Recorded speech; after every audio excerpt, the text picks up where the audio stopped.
Call the meeting to order. First up, modifications, changes to the agenda. I got one, we're gonna put in 1.5 to elect a vice chair.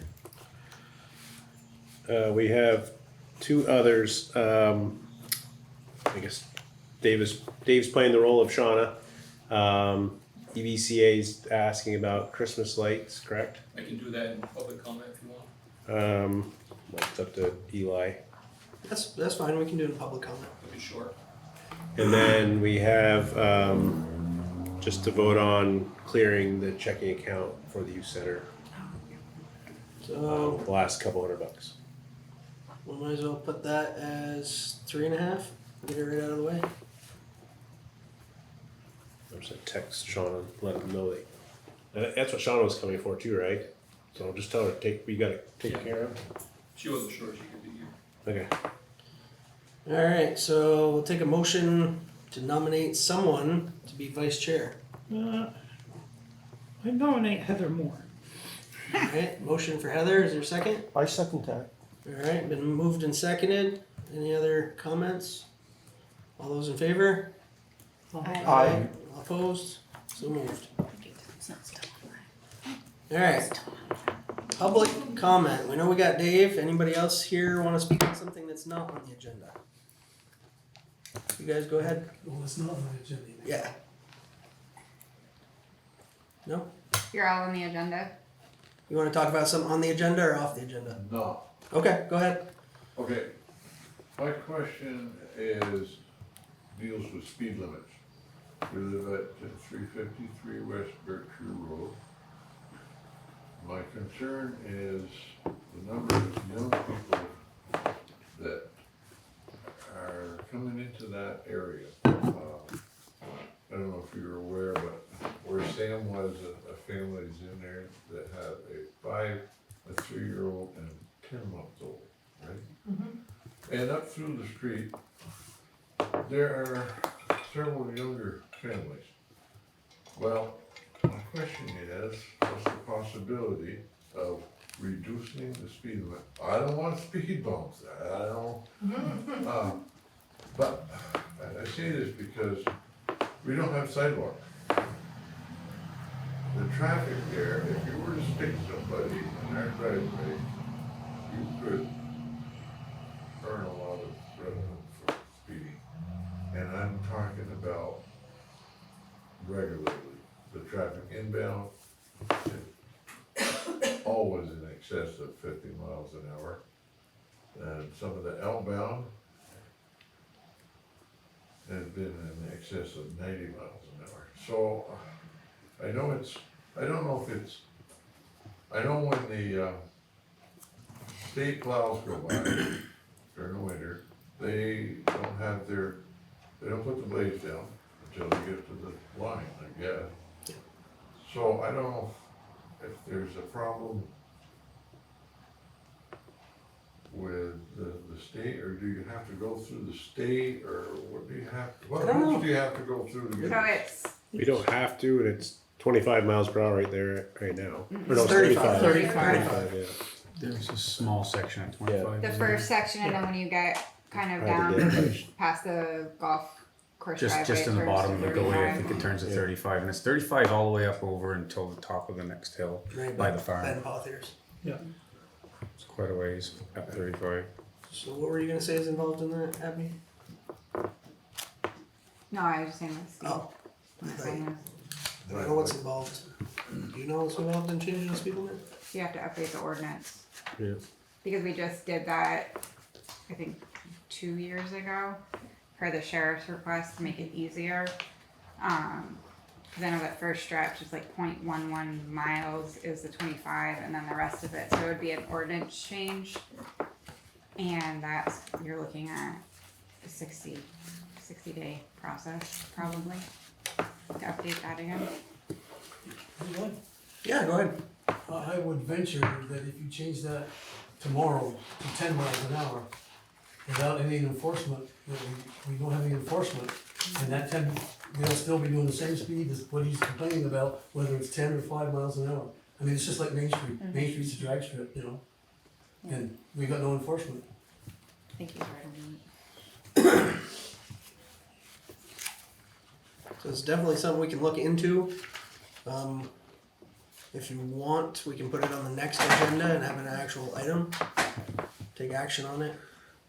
Absolutely. Alright. Sounds good. I wonder if in the meantime, do we have communication with the state police to like maybe share with them some like Zones. hot spots of places where we've been seeing, so that if they happen to be in our area, maybe those are areas that roads that they can spend a little They have time been on. spending more time up here, I've noticed. Occasionally, they have like a rotation, but we used to do that with the sheriff's office, say like, we know this Right. time of day, these roads, if you could please spend some time there. That might, Do we Be have short term. an agreement with the sheriff's department or? with the sheriff's state? department, no, but the No. state police covers the whole state. Yeah. And they are up here from time to time, so just, But can you purchase time for, allotted time? From the we state already police. have an account, like I every don't think taxpayer so. has some sort of, we have coverage of them, it's not the same as a sheriff's package though. We do Maybe have a those changes. package though. The town, so the town is the one that takes care of all the police coverage. Town does. Yeah, okay. the town covers, because it comes out of the general fund. So, And aren't they supposed to be starting a police department? They are working I on believe they're working on it. They're working on it. I mean, you It'll can, be a lifelong. It's a process, there's a lot involved in it. You don't want them to just hire anybody and say, hey, go do this, and then we create a bigger problem. Do we know if they're moving along in that process? I know we've talked about it at past meetings that I haven't got. they I haven't were heard anything. doing some things, looking for a new contract or a contract of a different agency or. I haven't got an update. The only update I have had was that they have put out looking for a chief of police of some sort. I don't know if supposedly they had a couple of folks. Go ahead, Dave. No, I think what I'd recommend is that you invite one of the select board in here and ask them to explain what's happening. That's a good idea. Yep. Yeah, that'd be helpful. I mean, you can stick around. I have it in the manager's notes. The sheriff reached out again. We went over this before. It's a tax problem we have. Is the village gets taxed through it goes to the town general fund that pays for all the policing. The sheriff did recently reach out to me, so I told him I'd bring it to the trustees. But again, our hands are tied a bit at this point. But I was gonna explain tonight that he did reach out to us as the village to see if there's anything we could do. But again, hands are tied with that. Go ahead, Raymond. Does anybody know if the sheriff's department still has some of our money and owes us time? Don't Or is know it that. blank I slate? don't No, I believe do. so, I think everything's I think screwed they're- up and settled. They've used up all the money that we, I think I don't know this for sure. I believe the town was paying by invoice. Yes. So I don't believe the town had submitted them, say $100,000 and had them work it off. The sheriff would submit an invoice and the town would pay it, is I believe how it was working. Yeah, for the last few months of coverage, that is correct. The town was paying for the hours worked the previous month, so if they only worked 10 hours, then they only paid them for 10 hours, so we weren't upfront paying them. thank you. Yep. And I believe it's trued up since last year when Yeah. the coverage stopped. Dave? Yeah, I wanna talk a little bit about Christmas. It's kind of a little early, but Christmas Never in too July. early to talk about July. Christmas. it's a hang of a lot warmer right now than it is when we do these lights, so. We'd like to change the lighting this year, and it's a bit of a major change. I wanna change all the white lights that are on the structures to a warm white. And it's gonna involve 70 new strings of lights for that project. The cost is gonna be roughly $1,350, $1,400. And I know from past experience and talking with Abby that you have an account for such a thing. And leftover account was, I believe, like $618, $618, and coming up at tax time. Another 500, another $500. $500. Yeah, so there's about, 1,100, that sounds, So it takes us to 1118, which will help us go a long ways toward this. Now, one of the reasons I'm bringing this up now is because, as far as I can tell, the price on those lights is the same as it was last year. And I have no idea if that might change. I mean, it could change big time. And if it changes much, we wouldn't be able to do this. So. is that through the Christmas, the same place that we've been ordering them Yeah. through? So, and I have a 20% discount, which Shauna received here. Which Oh, I should check my email, cause they email me all which I will give you, Abby, and, so, the 500 that'll come tax time, first of all, would you order those lights to begin with, if we kind of backfill that 500 from somewhere? I mean, I'll shake my head yes, but I guess that's a trustee decision. And then, come tax time, then the 500 is gone, it's yours, right? I guess I don't understand what you're saying. So we don't have, so he wants to order the lights now, but we have $618 sitting in the savings account, and then once we collect taxes in the fall, Right. we would do a transfer of another $500 into that account. So the ask is, can we upfront pay for the Christmas lights, and then know in October, say when taxes are due, or September, whenever we do taxes due, we'll basically replenish the account. So basically, can we float the money to buy the Christmas lights now? Well, either that, or we will provide you, the business association will provide you the 500. And then we And then reimburse. tax time, you give it back to the business association. So we've got 11-ish. 1,100. So there would be a We're gonna- difference of and we're 200. gonna- We're still gonna have to come up with the remainder. Well, sounds alright with me. What are we doing with the white lights that you have now? What would you like to do?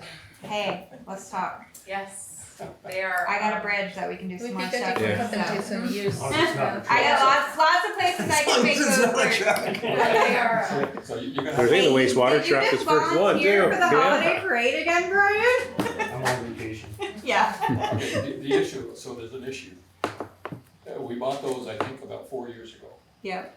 and they were of a style where the bulbs and socket are separate pieces, so moisture can get in there. Oh. And the moisture gets in, it causes corrosion. Now I've made them work for, the last 3 or 4 years. You can do it, you just need to sit down, with a lot of spare time, and just go through every string. And just, Pretty sure the light department did that for me once, and I'm really good at bribing them with cookies, so we can make this work. We also, have lights along the trees that, there should be plenty of lights for you to. I mean, we obviously have a bunch because Brian likes when I decorate the wastewater truck and then the tree and the bridge. I mean, you can now decorate.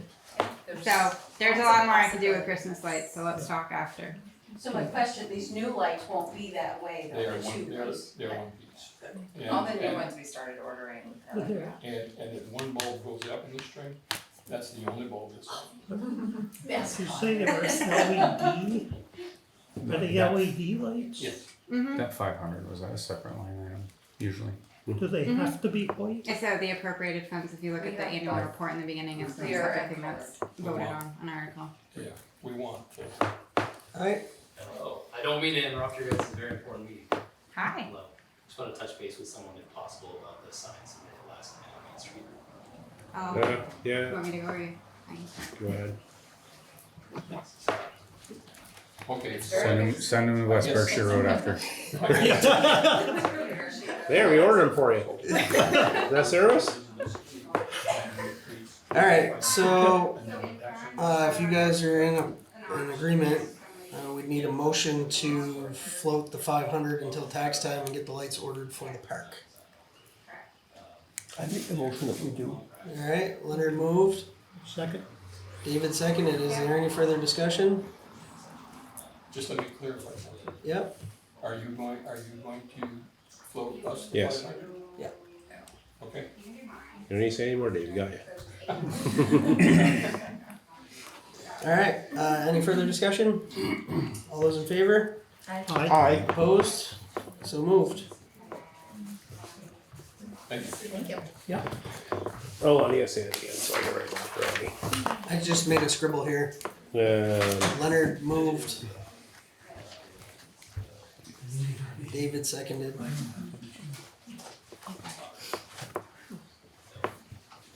Thank you. Alright, we'll move on to review and approve minutes from June 10th, 2025. I will abstain from voting. I was not present last meeting, and there's a lot of things on there. Anybody see any errors or omissions? Good to me. Alright, I'll accept a motion to approve as written. I'll make the motion. I'll second that. Alright, Heather moved, Leonard seconded. All those in favor? Aye. Aye. Right. I guess we'll skip 3.5 for a minute because Abby's out there.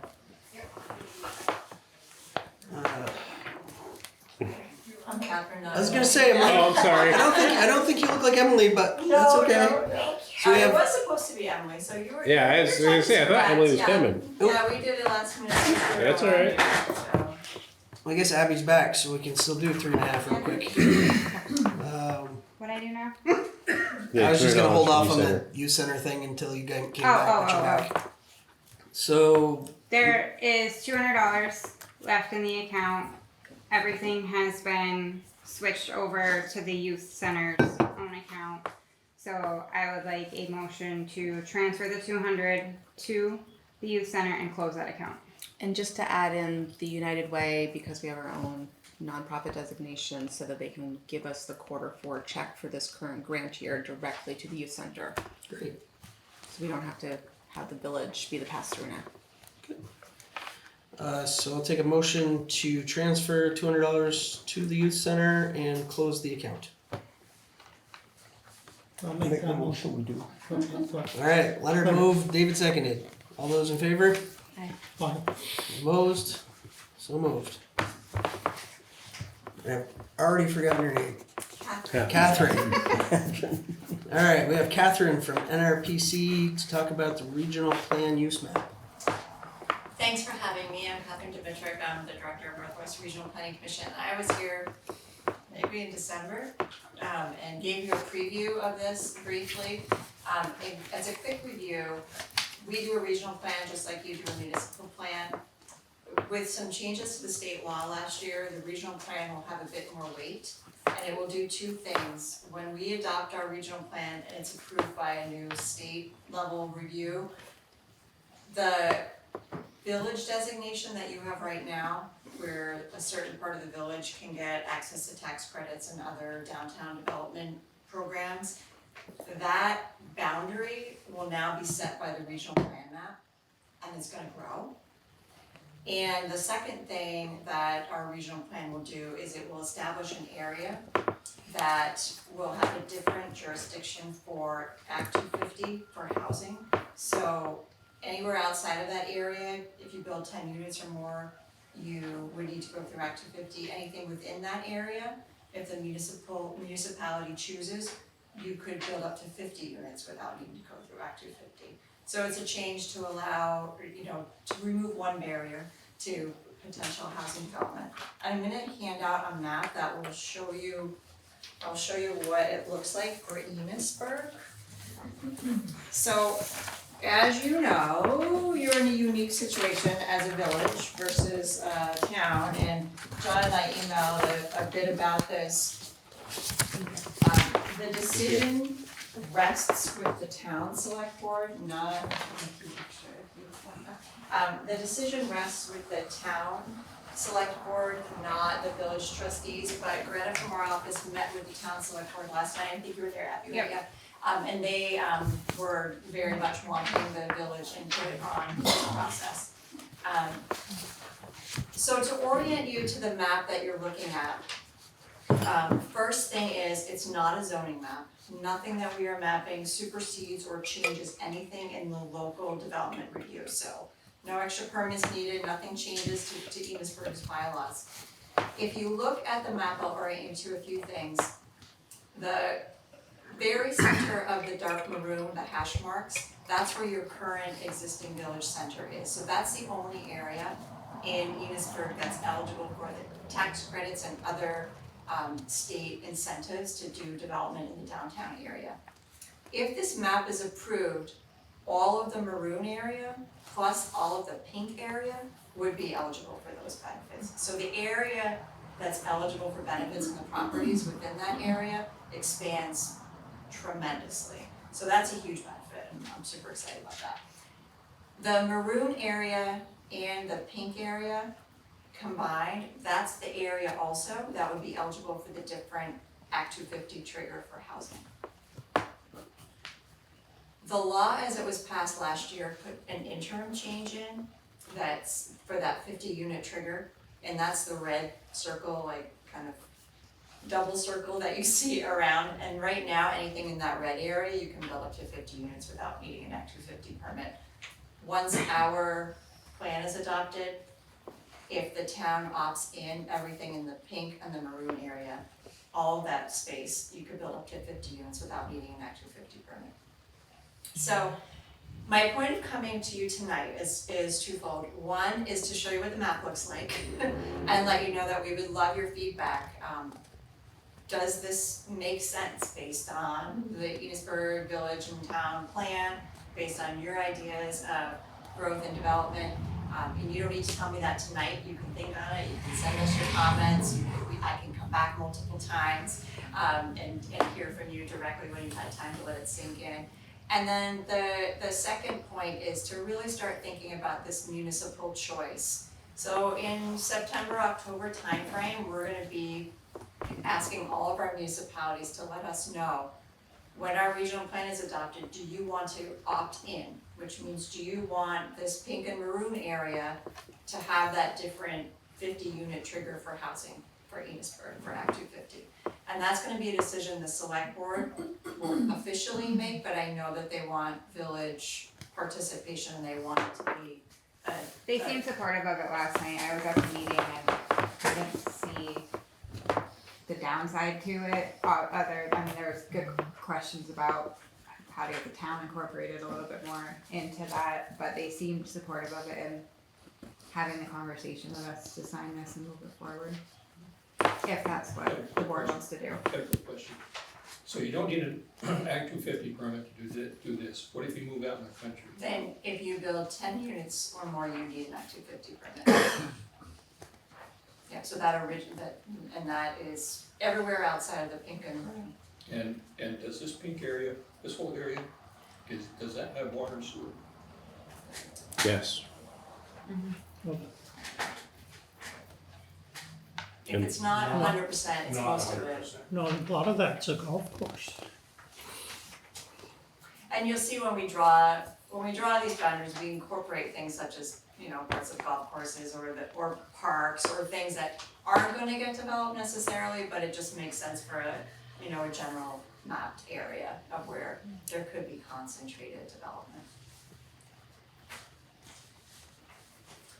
So that's it in a nutshell.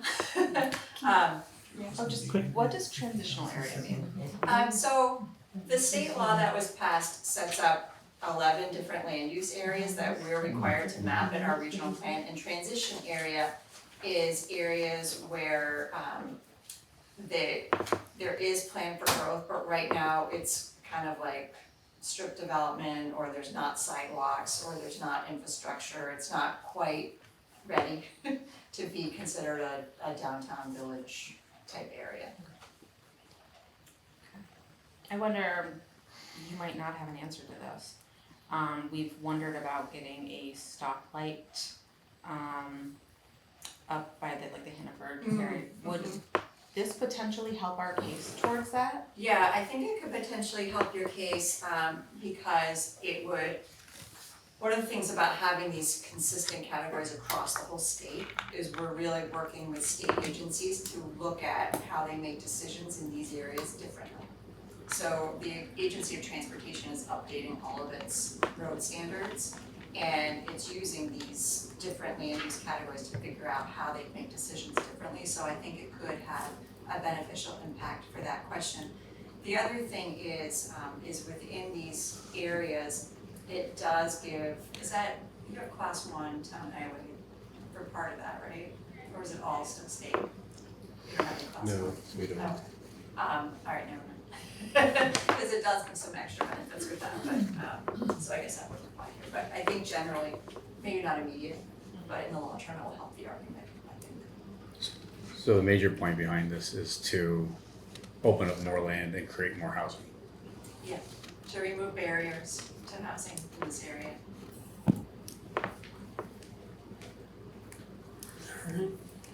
Which leads me to part 2, which I'm just gonna leave with you.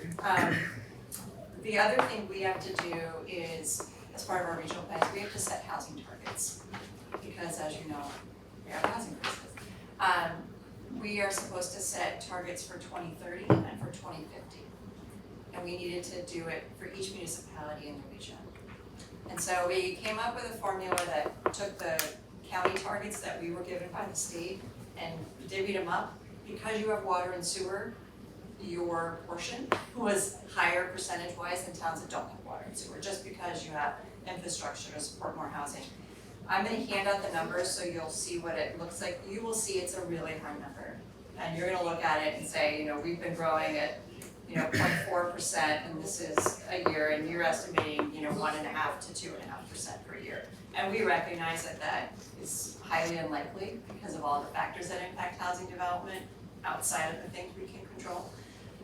But what this does show you is if the housing market were to be fixed, these are the number of houses we would need, and if people were able to take advantage of the infrastructure Enosburg has, this is what your share might look like. And when we talk about a housing unit, we're not talking about only like single family homes, we're talking about your accessory apartment in your backyard, or fixing up something that's vacant now. So it's not all new housing, it's infill, it's changes to existing structures. So I'm gonna leave this with you, as well as leaving you with a full town of Enosburg map, so you have both of those to take a look at. But I know you have a very full agenda, so I don't wanna take too much of your time. What are water and sewer? I think, Oh, sorry. Brian has a question. So I didn't know in your evaluation took into account the ability for those services. Thank you. Like the capacity. The capacity, if there was a municipality that had low capacity at the moment, we took that into account for the 2030 numbers, the 2030 housing projections, but for the 2050 projections, we did not, because we were optimistically assuming that those issues would be addressed by 2050. Just a thought, you may want to reach out to communities to say, and they should have a pretty good eyesight of where they're at, and see, without significant upgrades, how much Yes. capacity they could. And that is definitely the type of feedback we're looking for when I give you this, is definitely exactly things like that, because, we definitely recognize that without infrastructure expansion or new infrastructure in some of our communities that have none, that there's no way this level of housing development can actually occur. And this number is Enosburg with an H, so Yes, it's not it's- separating out the village It's versus not the town. separating out the village and the town, partially because the numbers are so small, it's hard to, the data just doesn't work. Yeah. Are those the numbers for future? Yeah. Do you have the numbers off the top of your head? I haven't memorized these That's first. per decade. so, you wanna know, If there's some extras. This only assumes residential growth. Yeah, or mixed use growth, be like a new commercial building with apartments above, yeah. I don't think you can sustain residential growth if you don't have additional businesses.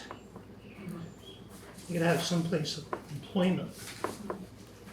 Yeah, I think employers might tell you that unless we have more housing, then we can't bring more employees. Yeah. I can vouch for that firsthand. Comment. Yeah, It's a vicious circle. It's a circle. Currently, Yeah. right now, we have people not working in our area because there's no housing for them up here.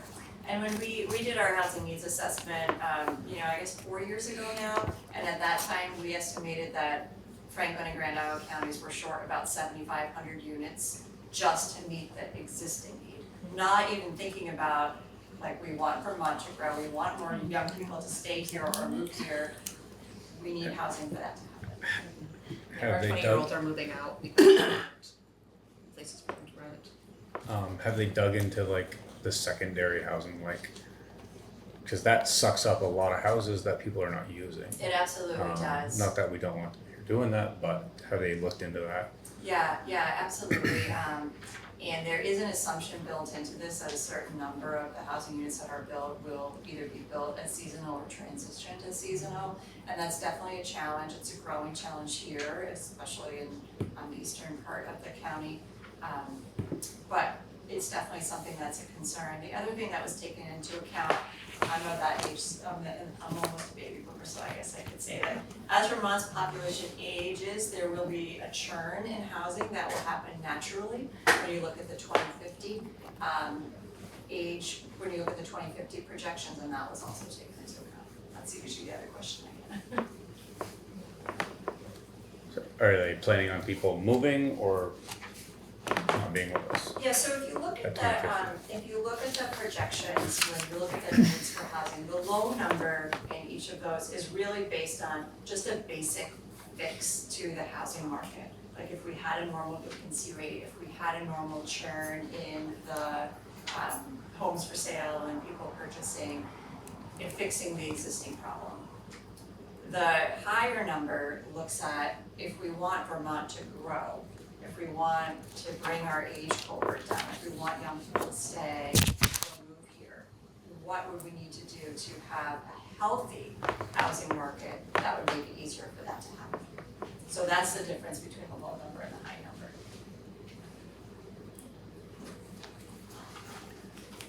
Anybody else have any more questions for Catherine?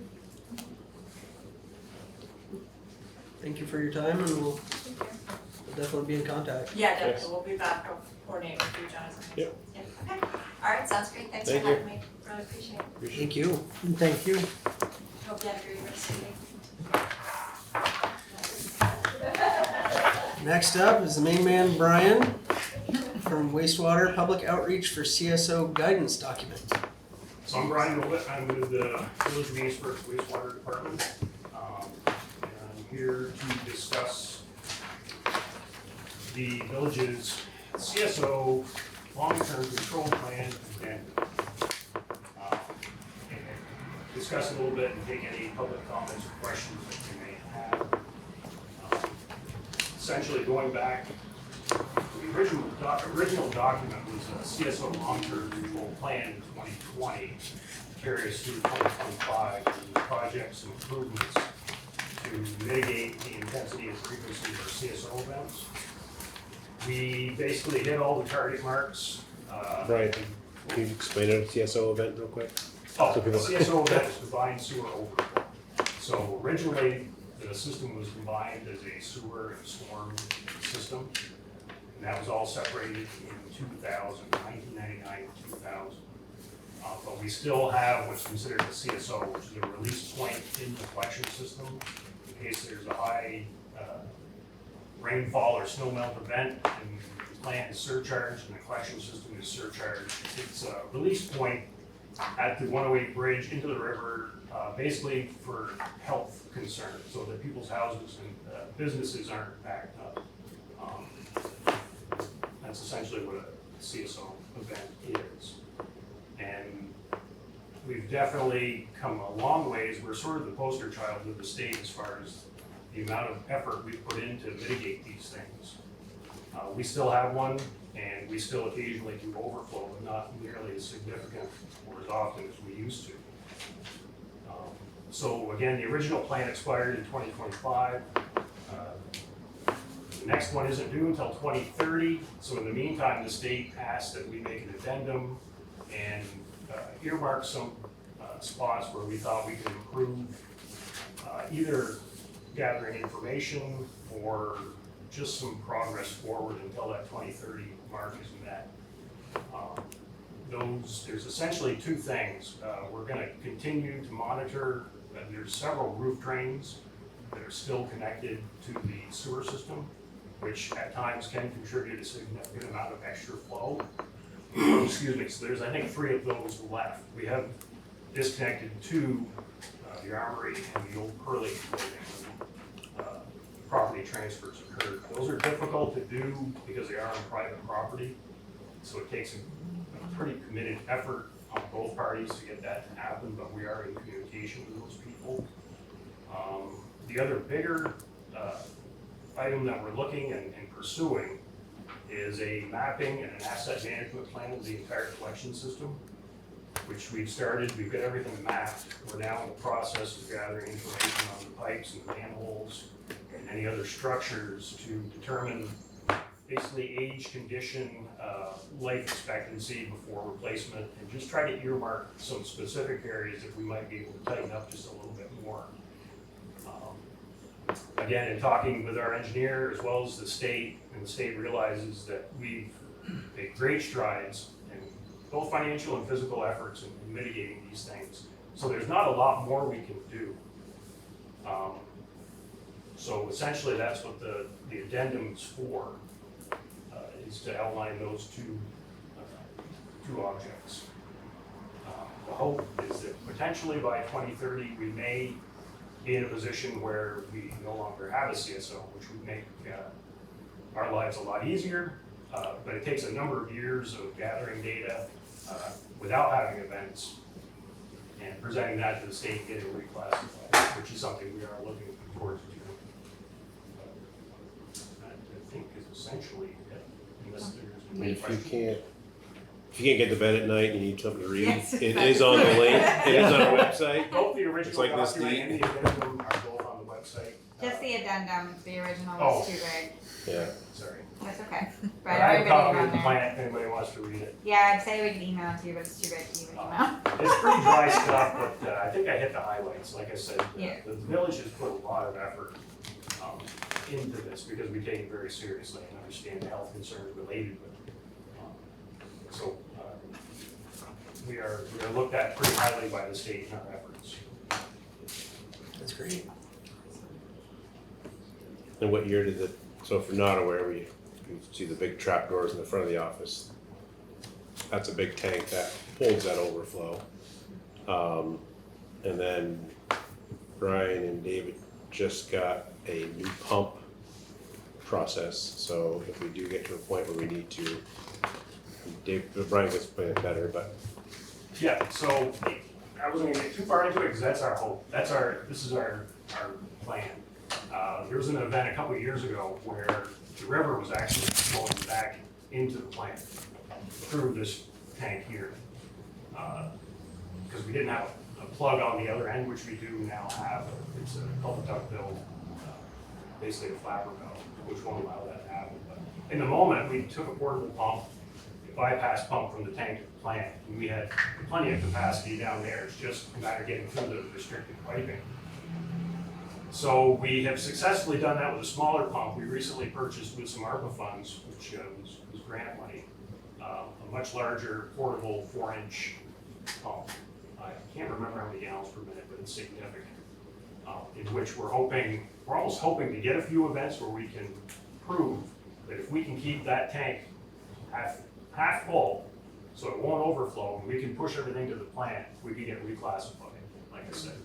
It takes a couple of years and a couple of events before they'll acknowledge that, but with very little investment on our behalf, we're pretty hopeful. And I'll note too, Brian mentioned the ARPA grant, but Enosburg was selected, and we received 700,000, give or take? 750. Sounds about right? Yeah. For various projects, so the Elm Street sewer upgrade falls under the CSO, Maple Park, the pump, and then we have a couple other areas where we're able to address and upgrade and make You'll it. see this summer, they'll be doing some work on Pleasant Street, the Siskoi, putting some new, those are both both still clay pipe. And that's something we're hoping to eliminate, and that should be about the last of all of our 1800s clay pipe that's in the ground, which is, it doesn't sound like a big thing. We're probably one of the only communities in Vermont that may not have any clay pipe in the ground. I mean, it's just, we've done well. So what do you need anything from us, or you just had? No, essentially that's just fulfilling a requirement for the state to put it out to public comment and review, because there were state funding opportunities there. And I'm sure people that are listening or whatever have questions, feel free to reach out to me whenever those questions or comments arise, and I'll answer them as best I can. All right. Well, thank you, sir. We appreciate you, you Brian. coming. We're good. Other night. Thank you. All right, next up, we got a coin drop request for Cat Crusaders. July 12th, 10 a.m., rain date the 19th, set up near 454 Main Street.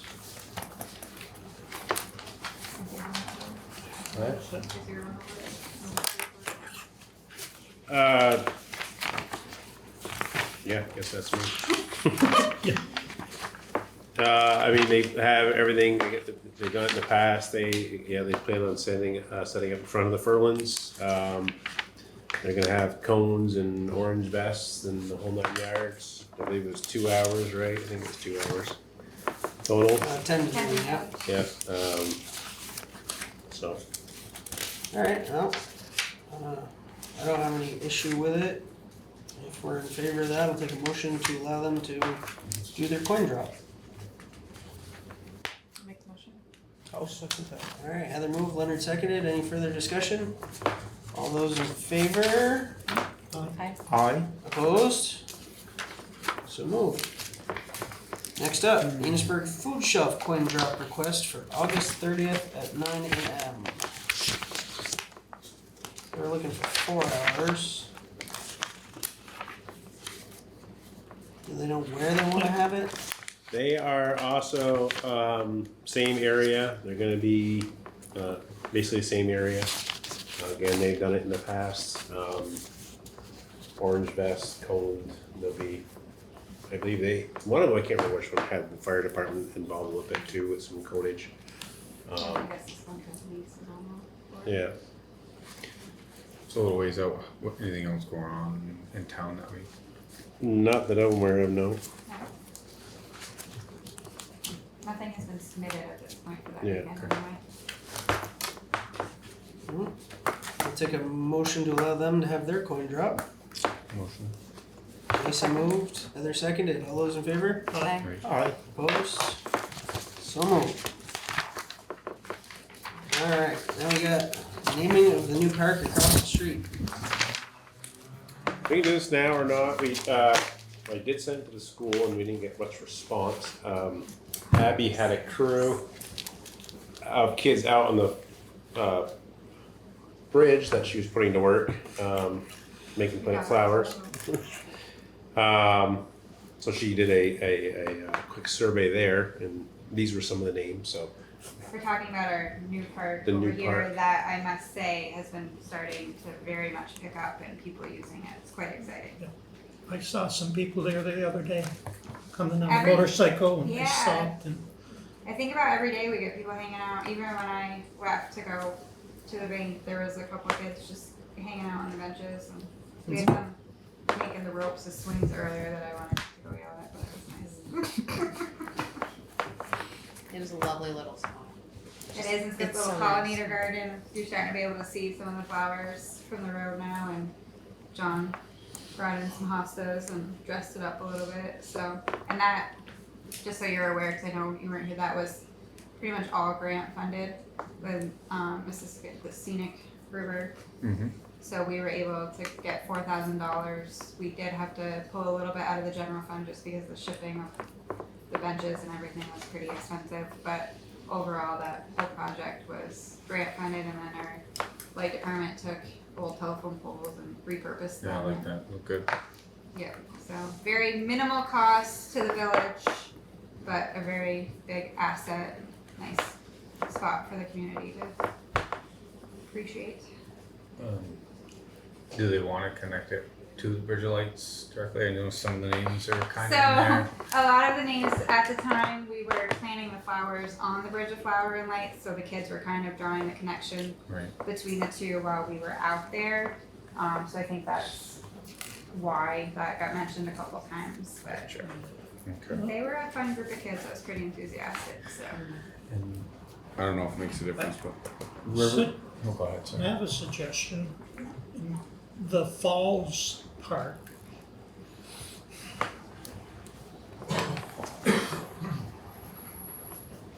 So that really falls on all of you now to decide. If, what you wanna name it, I think John said we can, there's no rush on it, we can wait until school's in session and maybe touch base with them to get more kids involved.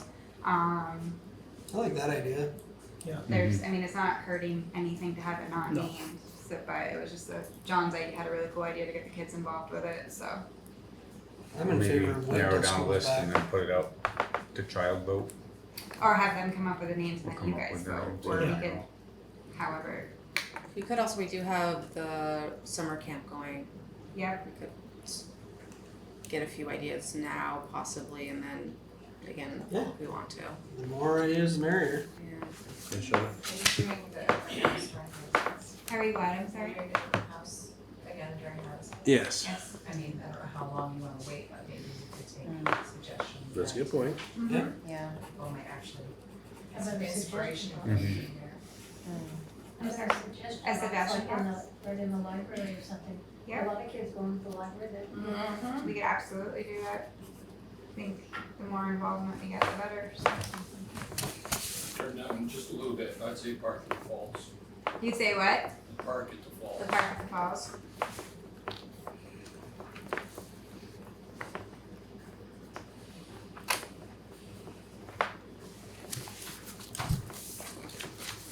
Alright, I think I'm not found it. next up is Abby. Is looking for a motion to approve line of credit for Nix, AMI, and crap repair. So, we talked about this during budget season, but I will go over it again just because we have two new board members. So we have several major projects going on, but three in particular at the moment that have a hefty price tag.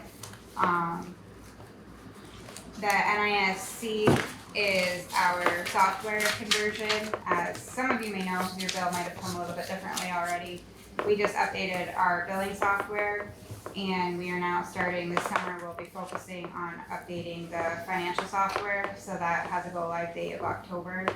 So that's about $200,000 for the conversion there. And then the AMI is automated meters. This is the total project itself was what, 890 something, give or take? Yeah. About Just under, just under $900,000 is the total project. We, as a member of VEPSA applied for a grant with the state of Vermont on our behalf. They were awarded so much of that, so each member, there's 11 VEPSA members, is getting a percentage of that. So we're getting, I wanna say it's about 450. 380,000, no, we have to pay more than what we're getting. It's under four, it's right around $400,000 we're getting from the grant, and then we're on the hook for the rest, which is gonna be 480 to 500,000. And that process is in motion. I think John's gonna give you guys more of an update in his manager's minutes, but that is finally, after several years, gaining quick momentum. And then lastly, we have some crack repair, Village 1, our bigger hydro unit. Underneath the building, there are cracks, so we're basically losing production because the water, rather than being directed to the turbine, is leaking out. And also where our head gates are, we wanna kind of shore up the retaining wall because there are a few leaks there. That is set to mobilize in a month, actually. We have engineers coming, and that's 317,000. So the ask is, again, just to finalize the line of credit. I'm working with Peoples. It would be just over $1 million line of credit at 2.25 fixed, and then once all projects are completed, we would go to turn out and capitalize on the loan, and then each department, I'll have a spreadsheet for who's responsible for what of the monthly payments. Everything sounds good to me. We need a motion to approve the line of credit, so we can get these projects underway. I make a motion we approve. All right, Leonard moved. Is there a second? I'll second. David or Heather? Heather again. Any further discussion?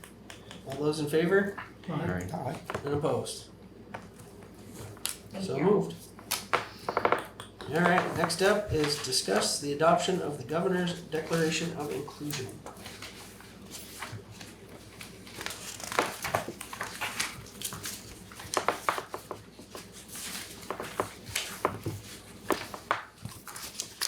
You should have it in your packet, and then I was asked, so I emailed out the link to everybody again, and then I think Eli also emailed out some other information. Yeah, the actual declaration itself wasn't in the packet, that's what Eli sent out. Yeah, I sent out the Governor's full proclamation. Yeah, and it was.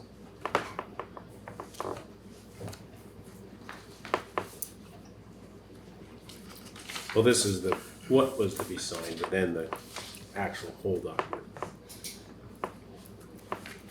That's what's confusing me.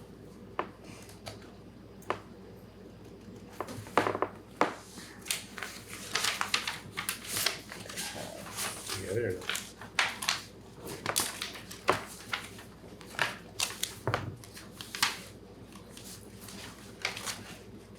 Anybody got anything they wanna throw out there? Can you give us kind of a synopsis of what it is? I can read the declaration. Right. Okay. And we had mentioned this before, that we would switch a couple of words, because it says town, we'd say village. So this is the Declaration of Inclusion, and it states, we would say the Village of Enosburg Falls condemns racism and welcomes all persons, regardless of race, color, religion, national origin, sex, sexual orientation, gender identity, expression, age, disability, or socioeconomic status, and wants everyone to feel safe and welcome in our community. As a town, we formally condemn all discrimination in all of its forms, commit to fair and equal treatment of everyone in our community, and will strive to ensure all of our actions, policies, and operating procedures reflect this commitment. The town of, or village of Enosburg Falls is and will continue to be a place where individuals can live freely and express their opinions. And then it would by the and then select board on a date.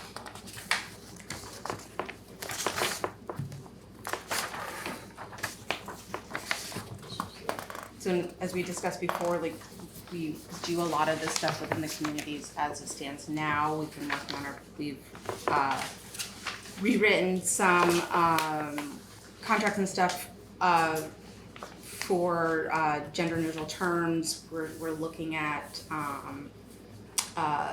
making our parks more accessible, our bandstand more accessible. This is a declaration just saying future forward that we are going to continue in this level of inclusion for everybody in Village Matters. Does the town not already do that? Are there instances where there has been a lot of that? As I've talked to people, there's like things that we have recently been aware that some of our policies might not have been maybe as inclusive, or like up until recently we were not thinking of like bandstand upgrades as being more accessible to multiple, like all populations. So we have been having more awareness over the years. This just kind of helps us have that awareness. Because of the stairs on that. Yes, the stairs are very problematic for a lot of individuals. And those are just a few examples. Making sure like our sidewalks maintain the ADA compliance, like the ones that are smaller, as we upgrade, and continue just to go forward as we're making our policies and our decisions. Just shares our commitment to doing that.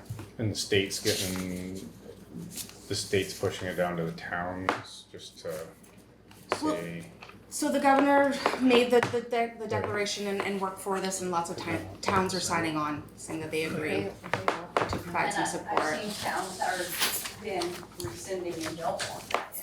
There were a few towns that have done that, yes. Because I mean, the ADA stuff, that's just, common sense, that's what you do as things change. I mean, we're an old community here. Of course, the bandstand didn't have ramps and stuff, but that's something we address as these things. Yeah, I mean, I don't think we need I don't think we need to sign something that the governor wants to say we're being inclusive. We are inclusive. I've never felt excluded from this community for anything. And neither have my children, and I have some family members that are biracial, that are their gender issues and everything, and they've never, ever not felt welcome. And there are individuals that have had another experience, and if we're doing it and we feel that this is something that we should be doing, then declaring that we want to move forward to make sure that we're continuing making this space, it feels appropriate for everybody. Is this a statewide, or does that differ from the federal? It's not connected to federal. And like the governor's not trying to like force this, just they created this because there is an awareness that some people don't necessarily feel like communities are safe, and having these statements just helps to ensure those community members feel safe. I can read this real quick too. So this was the reasoning to adopt, different than the actual declaration, I guess. They had sent this out as a reason to adopt. Vermont is in competition for business and residents. New businesses and new residents are vital. The Declaration of Inclusion positions our state to better compete domestically and internationally. Most Vermont towns are losing population. Those who remain are aging. Young Vermonters get their education, often leave the state. New young families are not coming here. If this continues, we do not attract the new people that we need to grow. The governor and key statewide organizations have strongly endorsed this initiative. Among them are the Vermont Chamber of Commerce, Vermont League of Cities and Towns, Vermont Council of Rural Development, and Vermont Interfaith Action. In guiding a town in addressing its various challenges and opportunities, it is increasingly important that the leaders be creative, positive, forward-thinking. Attracting new businesses and new people are vital leadership responsibilities. Vermont Futures, the research arm of the Vermont Chamber of Commerce in July 23 reported the positive direct connection between the growth and inclusion in the report states. So just throw that out there. Yeah, and that's one of the perspectives. And we have had a couple of community members email the board feeling that they very much. Yeah, I do have. And given the reasons for why they feel that this would make our community much stronger for them and other individuals. yeah, one of the emails that I think we did receive, it was very stated that they felt very included, which is kind of why I don't understand kind of the blend on that. Like I hadn't been here a long time, and I will say, out of all the places I've lived all over the world, this is probably one of the most inclusive communities I've ever been in. It's a wonderful place. I just I understand what the state, and when I read the entire document, it showed a lot of trying to get people to come into the state, which I don't know if that has anything to do with how inclusive we are. It's just a lot of the other state problems with taxation, elderly, and people aren't working, or people that are working here but we're working out of state but living here. Like, I think that's a lot of our problems. I think the state is very inclusive, and I'm still having a hard time grasping the adoption of that. But I wonder if we are inclusive, then making a statement, like publicly stating, like, this is our value. And so for the individuals that for various reasons don't come to board meetings, or don't speak up because they've had limited experiences that has made them afraid to speak up, those individuals are waiting to hear us publicly state that they're welcome, that we're looking to support and value their opinions and their experience within our communities. What kind of, can you give us an example of what kind of incidents that they experienced that made them feel this way?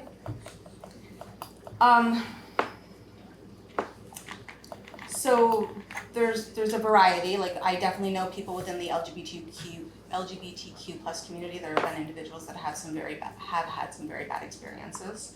But we can continue to go through subsects of demographics, and people have had different experiences that have not been positive. And I think we try very, very hard. And I've been very proud of the work that we've done. I think that making a statement will just go a little further to help people come out and see that we do take it seriously. Right. I don't see how this statement is going to bring somebody out to say something that they don't feel comfortable saying already. That's just. Right. Can I ask a question? What does making like a statement like this hurt anything? How does making a statement like this hurt your community? I think it makes it look like we've been excluding if all of a sudden we make this Right. statement. That's my take on it. All of a sudden, you've excluded all these people, you had to make this statement because, oh, you've been excluding people. But I We think have it. sometimes, like, and I'm gonna just go back to a very current example with the bandstands, you know, we have unintentionally, because of the design, and none of us here made those decisions, excluded individuals. That's happened. Sometimes other situations, it does happen. We are working to make adjustments to that as we're viewing our designs. And there might be some other situations as we view, like we've gone through contracts a few years ago. It was, it was all male pronouns, making assumptions that the only people that we hired for certain roles were men. So that was a mistake, and we addressed that. That's an ongoing procedural policy thing you change. I mean, every year you look at your paperwork. Would this open up, by signing this, would this open up that if we make that mistake, then that becomes like a bigger issue? Because we made it after we signed it, like. No, I think the way I view this is that we are telling our community that we value everybody, and that as we move forward as a community, we will make adjustments as they come up. So if we see something, if there's something in one of our policies that is inclusionary, and I am very certain it would have been unintentional because we didn't have a perspective, then we will address it. We see that a lot in policies in other areas around. Like there's housing policies that get updated because we find that they were exclusionary to certain demographics, or there's like the state's done a lot of work on like suspension policies and stuff because they unintentionally hurt certain demographics. So you learn, you become aware, and you make an adjustment. So making a statement says we will become aware and we will make an adjustment as needed. Which we've already been doing Which we are. as. So And then do we can say- declare that we will continue to do it.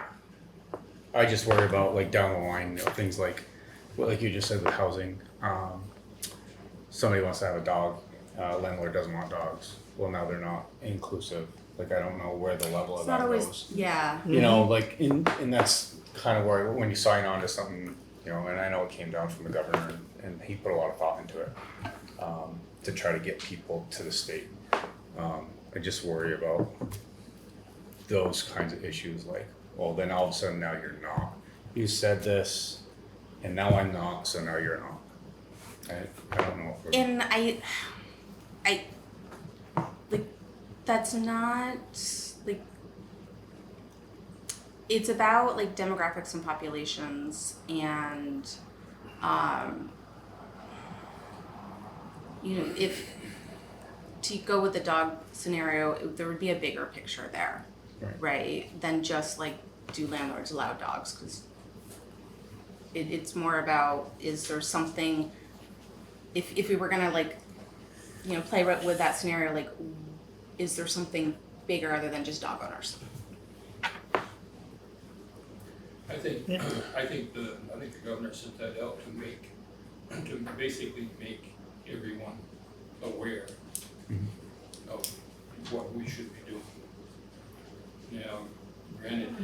if we've been doing it here forever, if that's fine, then what's the issue with signing it? We're gonna continue to do it. Well, does it become a policy? And you all probably know also that it's not the same all across this country. No, of course not. Of course not. Yeah. And because there's But we're talking about stairs, Enosburg. let's say the stairs at the band thing, that's not excluding somebody, it's just the way it was built, and I'm certain if someone wanted to go up there, there'd be somebody to help them get up there, it's not. Yeah. But we can do some, there's people that have struggled with graduation, there have been people who struggle when they're doing, the band concerts. And then in those incidences, you're making people rely on other people to potentially carry them up the stairs or something like that. But to, what David was saying, there are lots of different lived experiences. The declaration would say that we're continuing to do what we're doing, we're just making a statement that we think what we've been doing has been the right thing to do, and we want to, and that we want to continue to do the work moving forward.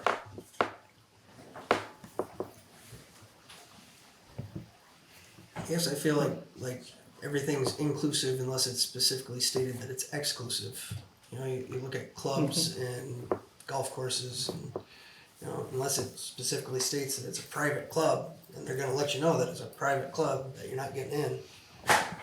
Everything's deemed to be inclusive or public. Except that sometimes we unintentionally exclude individuals. So, There are ways to remedy that. right. Yes. You don't have to have this decoration. But is this decoration gonna get passed, and then how's it gonna be published? How would all the residents of the village or the town know that we have accepted this? And if we do accept it, does it become a policy? We have to follow it. There could be circumstances where we definitely don't want to. So a circumstance would be if an individual said that low socioeconomic status individuals or individuals with limited mobility can't access something, we would say, sorry, we're not gonna consider addressing that because of whatever reason.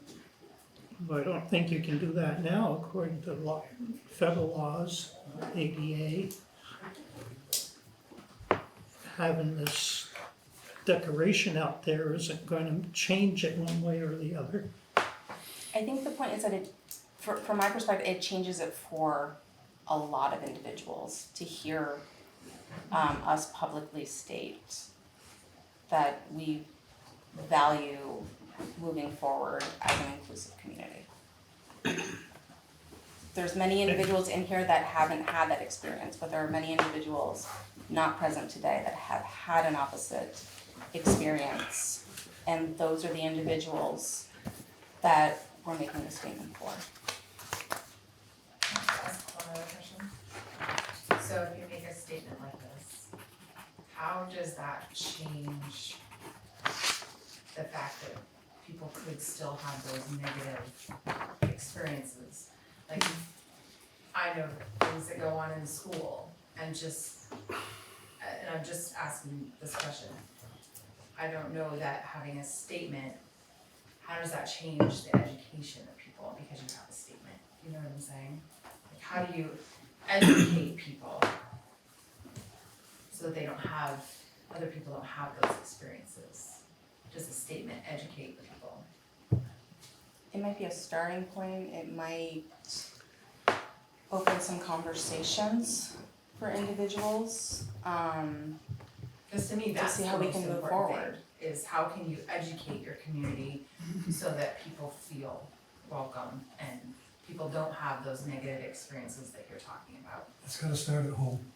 Yes. That's, if there's trouble in school, it's because it came from home and the kids are carrying it from home to use it in school. And I'm not just like using school as an example just because that's where I'm. But I guess there seems to be kind of some contention about whether you do a statement like this or not. I guess, what is the benefit of, that would be my question to you guys. Here's the follow-up, real quick. I thought I had it in this packet.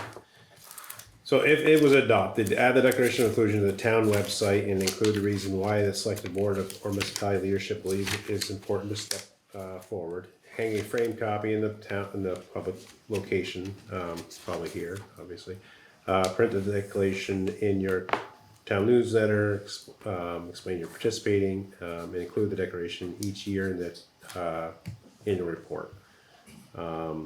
It's kind of some of the follow-ups that we would have to do if it was, so I guess getting it out there type of thing. I thought there was also.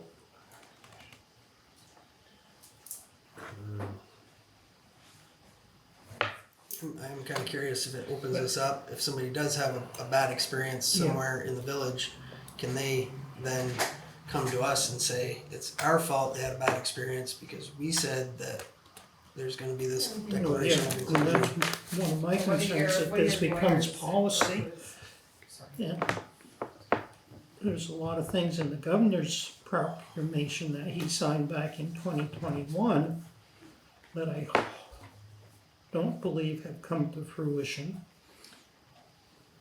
And people are moving out of state for reasons other than being excluded from things. We don't have the housing. We don't have the businesses to keep them here.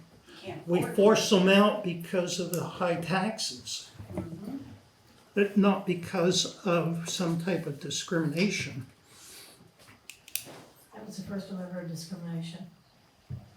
The word discrimination. And that's what it is. And it says in his proclamation that he wants to, or he feels that it's gonna bring businesses into communities. Has Rutland, has Burlington, have any of the other communities that have signed on to this declaration seen any positive economic benefit from it? How long has this been? He signed this in 2021. 2021.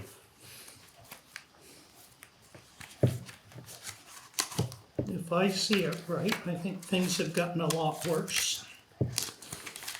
And I would say a lot of stuff is not at all connected.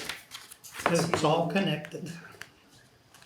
There's been some other big stuff since that. The Burlington has, like, some of that is other factors at play in that particular community. An alternative that some communities have done is created their own statements versus going directly on to as written by the governor. I guess it comes down to we either need a motion to adopt or a motion to decline, or to look into a different wording of said declaration. I make the motion to decline. Alright, I know you will second that. motion's been made and seconded to decline adopting the Declaration of Inclusion. Is there any further discussion? All those in favor? Aye. Opposed? Nay? So moved.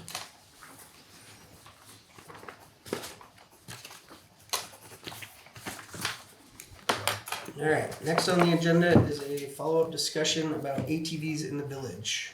Which I believe we got a few members in the, or a few community members in the hallway here. Raymond? Yeah, come on in. You gonna keep them all in the hallway? Don't come in. Come on, you guys, if you can come in, I'm gonna be a pain in the butt and have you all sign in again, even though I think I got all our names down pat from the last couple of weeks. Thank you. And there is another chair over there, if somebody who And wants to say that. I'm happy to stand too if anybody wants to sit. Yeah, there's that, chair's open. There's one, Yeah. where is? We We can all- can move this stuff. Go ahead, Raymond. Sure. Excuse me, but I'm gonna read this.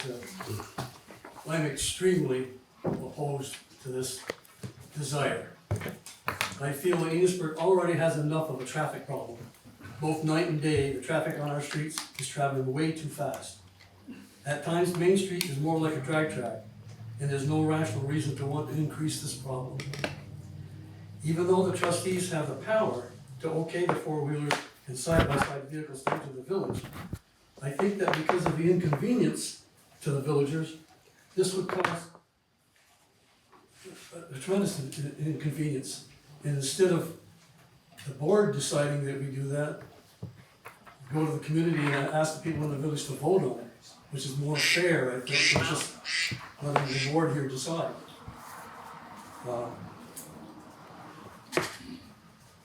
In other words, a written ballot.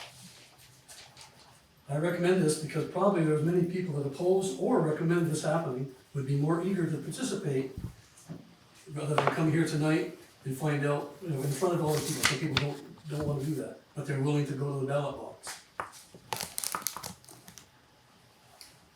I would beg the trustees to not allow these vehicles in the village until such time that Enosburg has a reliable police force in place. And that's whether you people go ahead on your own and say we're gonna allow them in, or it does come a vote from the people that says, we don't care.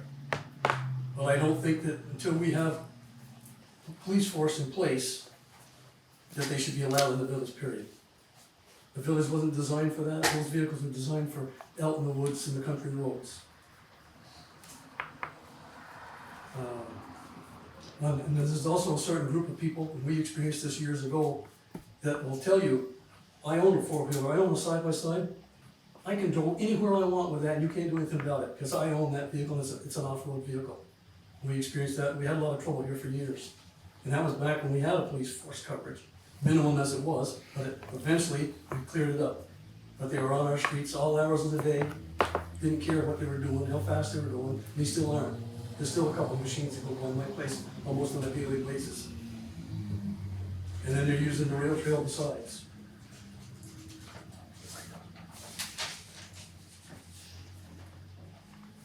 Well, anyway, that's my take on that. Thank you. Yep. I had a personal experience as I was walking. I walked the village sidewalks, and I was crossing the street, and a young person on an ATV was doing wheelies, and he came around the corner, and he very close almost hit me. Then I went around another corner, and he was going around another corner. He picked up another person, and that person was hanging off the back of theirs, and he had a jacket of some sort that was whipping around like a flag type thing. And they were by far not following any rules of the road whatsoever. And I didn't feel I had any, there was nothing there to tell you to stop doing that. And I didn't feel comfortable saying anything. So I disagree with, and I don't know if there is a policy that allows that in the village, but I think it's currently not allowed. Right, currently it's not allowed. So to what do we occur. do about it? We don't allow it. Oh, yeah, we don't allow it, but it's happening. Well, again, if we ever did a police force back in town, it will help to that some degree. It's definitely been increasing since the lack of police presence. Yep. There's been a correlation. Definitely. And the rail trail as well. Actually, I've seen them see cops and then go onto the rail trail to hide. So it's under my assumption that if we were to adopt something like this, there could be a higher game warden presence, because that's kind of their end of the spectrum for the state police. That, I can speak to that. That occurred only because a state trooper was chasing one of those people we had trouble with, and then when they stopped, the guy intentionally stopped so that the bumper of the cruiser just barely touched the machine. Nobody got hurt, but the parent was going to take the state police to court for endangering the kids. So state police made a vow at that time: we will not go after another snow machine. All law enforcement has a do not pursue policy. Do not pursue, but hearsay that that other towns that have adopted. Right, so they same say- kind of like snowmobiling, when they open out up certain rail trails and everything, the game wardens, that kind of centralizes them in these areas where they are gonna be. local, and then they patrol a little bit more in those areas. Maybe you guys can speak to it a little bit more than myself. Maybe it's not true, but As far as that goes though, there's times when the snowmobiles use our sidewalks. This Go is true. wherever they wanna go. It's also true. Even though there's a rail trail, they're supposed to stick to that. And I always come back to, there's a difference between an ATV, a four-wheeler, than a side-by-side. They are such a difference, they aren't even in a category, because a side-by-side even is not referred to as an ATV. It is a, what is it, a utility. Yeah, so it's a totally different vehicle you're talking about. So it sounds like one of the bigger problems you're having is the lack of the police presence to, write the tickets and stop the vehicles and do the thing, which could cause problems, as with anything else, even the vehicles in town, as we said earlier, West Berkshire Road, people are speeding down through there due to the same thing. The difference between the four-wheeler and the car is size-wise, but they're still doing the same thing. They're breaking the laws as it is. If you open it up to one, can you exclude the other? You mean so? Open it up to UTVs, can you exclude ATVs? No matter what's discussed tonight, we'd have to review the whole ordinance. I've said the trustees different ordinances, so no matter what the vote is or how we come up tonight, at some point, we'd have to sit down and then go over the ordinance, what that looks like. Are any of these units street legal? Yes, so they can address that right there. Yes, we are. We're insured, we're registered, we have lights, we have brakes. It's just like 99% like a How about inspection? And as far as a How about side by inspection? side, cannot do a wheelie. How about Impossible. inspection? We have horns and direction lights, How about inspection? Is it required? No, Then it's not street legal. but, hold on. Thank you. Antique cars are not inspected. They're registered and I have one. And I can drive it, but it's not inspected because of the We're not year. talking about antique cars. Okay, I'm just saying, we belong to a club and we have rules to go by. that's right. And if we don't, we can't go on. We can't go on a rail trail, that's off limits. Now, I know the ones you're talking about are speeding, doing wheelies, using the rail trail, those are riffraff. You're gonna have them whether you allow us or not. You can't stop them unless you use police force, that's okay, use a game warden, anything you want. If they get on a rail trail, for instance, and stop them, fine, I'll be right behind them. But you won't see us on a rail trail. Well, I guess we should welcome Health Angels because they're a club.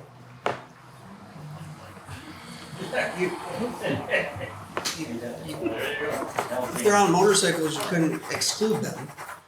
They'd have to be welcomed into town, I mean. But they're legal. There's a lot of adjoining towns that we can go on as we speak. They're not having problems. Yes. Oh, wait a minute. Sally, go I ahead. think we had a question. Sally had a question. Sally's got something, and So we spend a lot of time in Newport, we have for decades, we're there in the summer. It has gone from a beautiful, peaceful city to a pretty wild place. I mean, we sit out there having ice cream, and it's just meow, meow, meow, these muddy people, muddy cars. It's not peaceful anymore. So, in relationship to that, so if you were to approve this, what's your path through here? What are you asking for? Total access to the village streets? No. At one time, I made out some small maps at one time that skirt the city. I think the discussion ended up being, I know you drew a map, but I think the discussion, and correct me if I'm wrong, was opening up Water Tower down Main and then to hit West Enosburg and Duffy Hill out, and then the first part of Depot to allow access to the Quincy for the restaurant. So it wasn't to open up all of the village, it was basically to make to the point of every surrounding town is approved to make a corridor for them to get from point A to point B Town of essentially. Enosburg already allows it. Okay, And Sheldon does too. Understand that quite well, actually. But, so if you do this, what's gonna keep all these folks on this path that you have described? Designated. The second thing is, all the people that live along that path are gonna get to enjoy this. Now, I'll tell you, to me, I've been thinking about this. It's like I feel when I pull up to a light and there are 2 or 3 lanes beside me, and I've got a car with the windows open, with the radio cranked full tilt. It's really annoying. Now, is that person doing that to annoy me, or is it for his enjoyment? I don't know, but it's kind of similar, because these things are not quiet. They're the worst sounding motor I've ever heard in my life, and I mean, to me, it would be annoying, very annoying. They're quieter than a lot of motorcycles. If it was on my street. We'll say that the ordinance was approved. How would you suggest it be controlled? Well, some other towns, I believe, that have opened them up and they're having better control because there's more of us good guys that are just gonna use it. Is it a So when the bad guys self-pacing? come in Very- and pull I believe wheelies it's and very all that, self-policed. we'll police, if we see some of that, we'll take big action. Wow, okay. You're gonna do what? You're gonna stop somebody on a four-wheeler that's doing something stupid? Yes, I will. And you're gonna run the risk of being possibly assaulted because of that? Yes, I will. Well, okay, I hope so, because that's gonna happen, I guarantee You it. start right now. I guarantee it. Can't just- come in here, you can't. Well, Can't police it. Do you want, and there's no reason why we gotta be like the rest of the villages either. That's true. do you want to quickly, I mean, it sounds like there's some rules and regulations. Let me let you folks explain those and then, I've only got one copy, the last meeting I came to, everybody got one. yeah, And, you don't want to read through. you know, you can read through it and whatever, we have rules of our own, that we have to adjust on. Must wear a helmet, and it goes on. And that is if you're part of the club and you have to Yes. be part of the club to be on the trail. Yes. Okay. And So Vermont somebody law that's says you gotta belong to a club, right. Okay. and you gotta abide by the rules, Just like Vast. just like that, same story. Just like a vehicle. It's my understanding that the 4th of July parade in Montgomery, that there were a lot of vehicles where the riders, the drivers or the riders did not have helmets. And after the parade, that they were spoken to by law Yeah. enforcement. Yeah. We've been stopped before by game wardens, and they told us right off, this is a couple of years ago, we get a warning, next time's a fine. Even if it's not snapped underneath your chin, it's $125 fine. So, We meet people that don't have helmets on. What are some of the That's not- benefits? That's their Are there any problem. benefits? That's their problem. well, you know, you can go to the countryside, go to point A, point B, come here to Enosburg for food, gas, whatever. Right. Bringing money into town. Yes. Well, we were told that the rail trail was gonna bring money into town, and I don't think it's materialized like they That's a said it whole was separate gonna. issue. And I was going through board notes from previous times we talked about this, Newport I live here in in town. 2023 Okay, so you're reported not talking having an Pretty increase much resident. in revenue. Right, right. Typically, they don't When buy we a looked into $50 meal, No, they buy a bag of chips and a Coke. Good to know. Yeah, because it was a big, we had this conversation a year and a half ago. And again, I think the process would be is we'd have to sit down in one of the meetings and go over ordinances and then decide from there. Or review, I mean, I did send the trustees, I sent the town of Enosburg's, I sent the Highgate, which has recently updated their ordinance, and I think I sent Swanton's town, which again, is fairly recently adopted, their ordinance, just so they can see what other towns and villages are doing as far as the ordinances are concerned. Do you have feedback from those other towns? Maybe like Highgate has had it longer or do you have feedback from them as far as what they've seen or how it's affected their quality of life or their businesses or that kind of thing? Any quantitative stuff from them? Newport had a lot of problem. About 8 years ago, they got it legal. You used to go around town about 50 miles an hour. Today, 15, 20 miles an hour, you go in their restaurant, they don't have any problem. And they don't have it? They don't have any I problem. think- How do they enforce it? I think our number one issue is we don't have enforcement. Yeah, Newport does have a police That is department. number one. How did they enforce it? They have a police department. They Yeah, have, they have a police department. Yeah. Well, that's, okay, how are we gonna enforce this? That's why I made a statement that until Right. we got police force, this shouldn't go anywhere, whether these guys decide to do it, or if they put it to people for a vote. You can't enforce the drag strip over here on Pearl Street. In the evening, I can hear them up on West Berkshire Road. There's no enforcement. Stand in front of my house and say, No. staying in front of the pine cone. Pine cone, that's a zoo. Yeah. That's a zoo. I kind of see both Right. sides. I mean, I grew up out in the country and I have been around these machines and I know people that have them and use them and are respectful with them.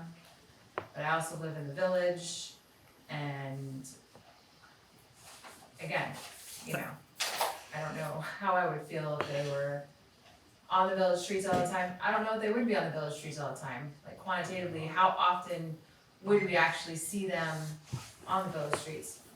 Maybe less than whoever the kid is on the four-wheeler that goes up and down and all around that I love to kick. I'd like, but you're gonna- if this thing is okay, you're gonna see an increase in it, that's the thing. Well, I guess that's why I would be really curious what other towns want. Do you have- Adjoining towns to us, Newport is not adjoining to us, but other towns that are adjoining to us have seen for, traffic and. And John, I think like one of the points was like the downtown part I don't versus think a you lot of want the me other roads to, are not because I don't necessarily have best experience downtown. where I live, but I ride mine. You're on 105. Go ahead. I have the rail trail. I suggest that the issues that we have in the village with the tires squealing, those that are willing to leave rubber on the streets, who are out at most maybe 10, 11, 12, 1 o'clock in the morning, are not the ATV riders. That they are young kids, people that have no clue what they're doing, don't know what a rule is to follow. I see that a lot. We're I talking, have it, and my neighbors do it. we're talking We about see it the, at our house too. we're talking about the specific route through town. If I'm not mistaken, the club demarcates the route, hangs the signs, very specific as to where they're allowed to travel, not travel. We have signs of our own, we sponsor the club, we'll put them up, we'll enforce it. It's for our own club, the Northwest Writers Association. We have the president of the club, and he does a lot of towns for floats and whatever, and he goes to a meeting down in Barry often. He's the one that helped write up all our rules to go by. Brian Benoit's his name, good fellow. So are you saying that it would only be open to your club? It'd be open up to the Northwestern Writers Association. It But would the be ordinance would have to be Oh, open this for ordinance. any, It'll be open anyway. Yes. any legal But they rider. they have to be part of a club, Yeah. but they're the club in the area. We'd have to belong to a club. Right, but we're saying the ordinance wouldn't be written just for your club, it would be broad, so any club. It'd be Yes. broad, But any- people are required But they'd to, also have to belong. Yeah. yes. So we can get people from other states even that come in and, you know, for a week's vacation, for instance, and visit with a four-wheeler around. Let's say to go up from North Country, Newport, and go to Swanton, whatever, on a four-wheeler. No different than riding a bicycle, a two-wheel bicycle pedal. You know, it's the same, and you're talking of noise. Well, I will say is that some of the motorcycles are a heck of a lot worse than ours. the side by sides are not noisy compared to, towns from motorcycles. fees? Go ahead, Raina. Bakersfield does, they enacted I that don't- in I order don't know. to be on the road, you have to get the I think they're $10 talking about some I don't know if the snack bar is still open Again, for hidden country, enforcement is- but Right, it's not we do that. uncommon for 50 machines Right, to pull right. into that yard. Right, Now, what right. are you So it supposed would to be our happen if own that group separate there, stuff. after they're done Could muddy, be. says, let's go to Enosburg for supper, we got 50 machines coming into here. I'd call that business. No, I call that a horror show. So what I'm, like Sean, I see multiple sides to this, but I feel that we need to have a very public, very, sorry. I think the public needs to be able to weigh in on this, and I think voting would be a very good way, having a community meeting so that people could be educated about what the differences between the dirt bikes and the four-wheelers that we see on the road and what is being asked to be made legal. And people need to have the opportunity to vote on it. I hear lots of people, I said last time, I've only heard people not want it, very, very strongly not want it, and I've been branching out more and I'm hearing some more on both sides. But I think that people need to know that we're wanting their feedback on this and for people to be able to come together and make their vote. I think that's the better way to do this versus just changing the ordinance and hoping that people actually read our minutes. I know people do, but more than our usual viewership. Let me say one other thing too that I have noticed, in Newport. It's not just the local people that are riding, like you said, people coming from New York. I know, we stay at Prouty Beach and the municipal campground there. And for a while, we had folks coming from like southern part of the state, from Rutland and so on, you know, with 4 units on a flatbed, you know, behind every truck. And, I have to say, they were not courteous. They were not courteous. Was it ATVs or side by side? Side by sides. Side by side? Side by sides, they'd go out for the day. They would come back to the campground, all mud from one end to the other. They'd pull into a campsite and hose it off. And then a lot of them had breakdowns. So they'd spend half the night tinkering on these things to make them run again for the next day. Now, I know that is not the whole case, but it takes only one of those groups to give you a real bad reputation.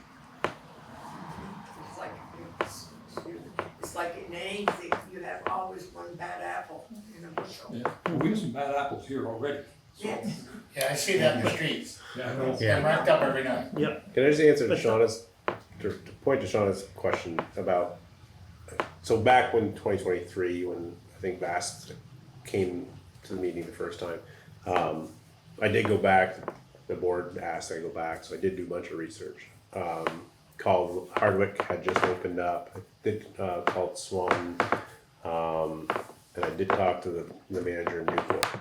Again, it was all was positive, especially financially, they felt it was an economic boom to their communities. But again, Mr. Ferland's point, they all do have their own law enforcement. So it's kind of a wash, if you will. I mean, it was very positive, but they also did have the backing. Newport has a police department, Hardwick has their own police department, Swanton has a police department that patrols the town as well. So, again, they saw a boom in it, but they also were able to enforce it a little bit more. That was the kind of the takeaway back then when it was asked. This might be a silly question, but can you deputize somebody to just strictly for ATVs? No. I mean, deputize, you know, okay, so here we have this problem. We don't have a police force, we don't have a sheriff's department. It's in the works, you know, down 20 years from now. But who can authorize, like, say, a deputy or two for these ATVs, for these, Probably a liability problem, probably end up being a liability problem. You would have to have law enforcement certification, you couldn't just go deputize Eli to go enforce the four-wheelers or ATV issues, there has to be formal training, law enforcement. So if I stood at the end of my driveway with a bat or something, that wouldn't be too good. Probably not. I believe that, game wardens, just like with snowmobiling. Yeah. You get the game Yeah. wardens, they'll just do like they do with the snowmobiling, it's the same principle. I believe they patrol on side by sides as well, don't they? They do. Yes. Not just in their pickups. So. But we have also noted that the snowmobiles ride on the sidewalks and stuff, Yep. Oh, and yeah. nothing No, I've happens, just- so, yeah, it's, Yep. yeah.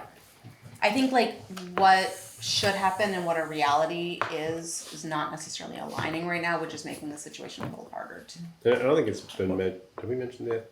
So the proposed, if it came about, would be basically Main Street, would be the main, no side streets, would be was kind of what's been talked Other than a about. portion of depot, so they could go. Portion of depot, That is satisfactory as well.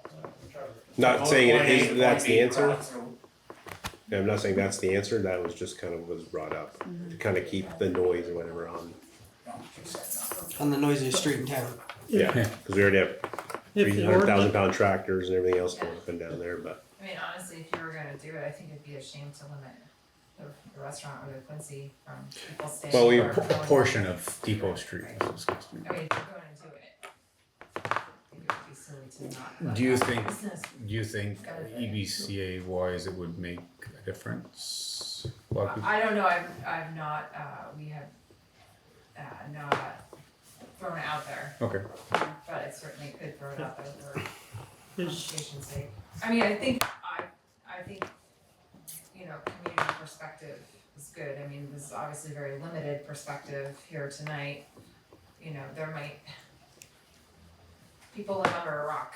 I mean, there's people in this community that don't have a clue what's going on, and not because you don't make an effort to let them know what's going on, but people just don't necessarily pay attention, and not saying that's, you know, some people just don't, and, but I think if you throw something like this out there, you are going to get some attention, more than you would hear good and, you know, probably both sides of it, you know what I mean? I think it's I'd definitely. like to say that these side-by-sides are very expensive to purchase. They are owned by people that have got property, that have worked all their lives. The youngest, I won't say the youngest, but almost is like 60 years old. And they're not hell raisers. They're out riding trails. They'll come into the village to eat, gas up, maybe go to the hotel, and they come in groups and they leave. And because they're for trail riding. But you can't get gas on the trails. You can't get food on the trails. They want to come into the village and they want to leave some money to the village. Here we've tried canoes and everything else to try to bring money into the village, and our restaurants don't last any time. They open their doors, they're here a little while, and they close. Except for Kathy's Tavern. Some of the restaurants that failed is the owner's problem with the way it was run. Had nothing to do with how much traffic they did or didn't see. I know that for a fact. That there is very true. Yeah. But I'm just saying, you're denying people that have worked all their lives to have a sport that they want to enjoy, and we're saying, no, if you want to ride, go stay in the woods. Yep. Well, you can't get there's no gas stations out in the woods. And they're human, just like the rest of us. They don't, there's little hell raisers. I live right on Elm Street. Listen, I know. I see more crap than you can imagine. And I sit on my porch too much. But I have not seen any four side-by-sides. I've seen a lot of four-wheelers, kids on the back. How come these kids are still alive? I don't know. But don't blame the older generation that just wants to enjoy their side-by-sides. I'm just saying that if we allow them in, that troubled crowd is going to increase. Guarantee it. Guarantee it. Have you spoken to the town of Richford by any chance?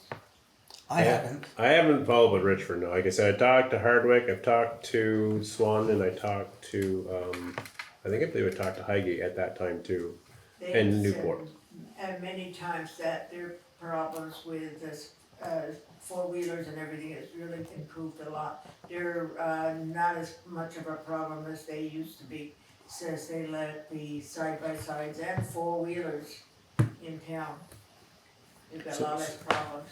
Yeah, Dave, you, Couple of questions. If you have a designated route for the village, what's the rule that you can go from that designated route to a restaurant or to the gas station or to some other place of business? Well, say for instance, we had Main Street. Obviously, you can pull off to go to a restaurant, gas station, and go on your way to point A to point B. If we had to use side streets, so be it. Say, for instance, you took Pleasant Street and went down, took School Street or Depot Street to go for whatever you needed. And then say, for instance, going around, going across the bridge, go up Duffy Hill. Yeah, that doesn't answer my question. I guess I didn't understand your question The- either. I've heard that you can go like up to a quarter mile off of the route to get to a restaurant or to a business that you want that'd be to a state road. participate, a state route, so it wouldn't Right. be a village. If the ordinance was Main Street, they could do Main Street, but then, Period. that's what we talked about in the last meeting, like, Okay. so if you're crossing 108 down here, that'd be okay. Or if you're crossing up by Water Tower to the snack shop up there, or, so they can cross, right, or they said last They time, can cross, or cross. they can go 500 feet or something like Yeah. that, down a You can go a quarter of a mile. quarter mile, yeah, But only off a state route. that'd be state route, yeah. Right. That's to get from one trail to the next. Sometimes trails don't come out like a river or something like that, you have to cross the bridge to hit the trail on the other side, and they give you that flexibility to do that. The other question I have, can you give us a brief description of the difference between the types of vehicles that we're talking about? Side by side, ATV, UTV, Three-wheeler is obviously three wheels. One in front, two on side. Four-wheelers, side-by-sides are four-wheel. Most of them are four-wheel drive. You can't do that. body. With You a can't- full you roll can't- cage. You can't do wheelies, you can't. Side by sides have seat belts, they have full roll cage around you, whereas a four-wheeler is just a four-wheeler like a motorcycle, you're sitting out, and there's nothing there, other than four wheels and engine. I'll speak up for my four-wheeler. If the seat belt in the driver's seat is not snapped, you can't go over 13 miles an hour. State law says everybody in it has to be seat belt.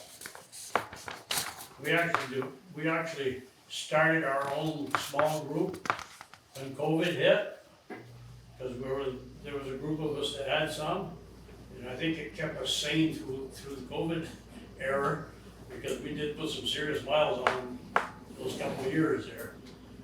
But we're known as the recycled teenagers, that's our name.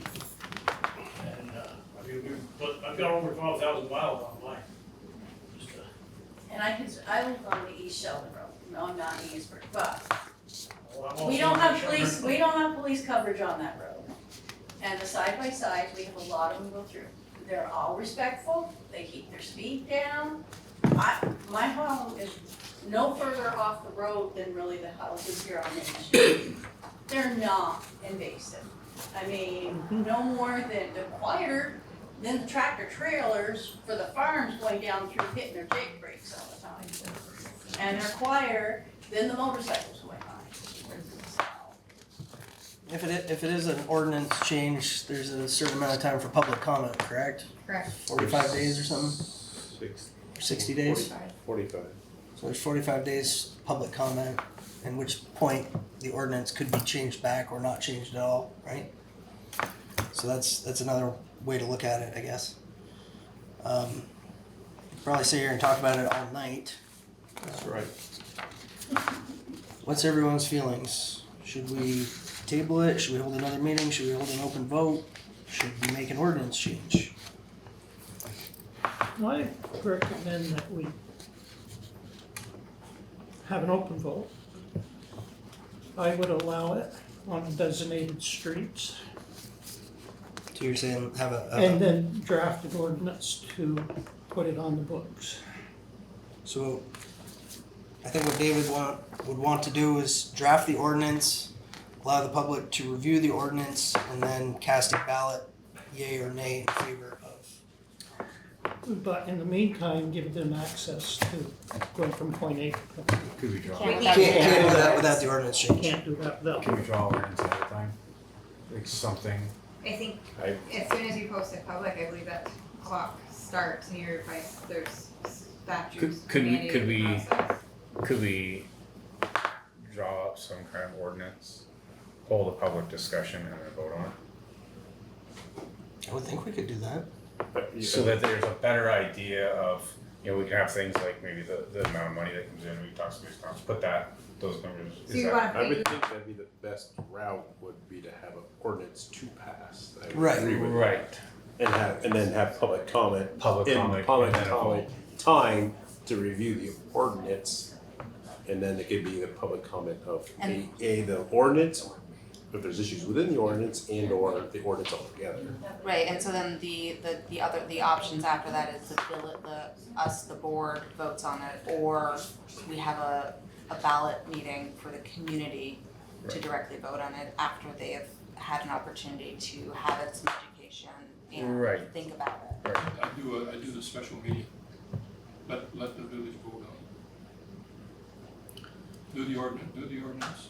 So draft an ordinance. Have a special meeting, And present host- the ordinance, let the village vote. All right, I'm in favor of that. Oh, Raymond. You're still talking about doing that without having police presence. That's part of the discussion, yes.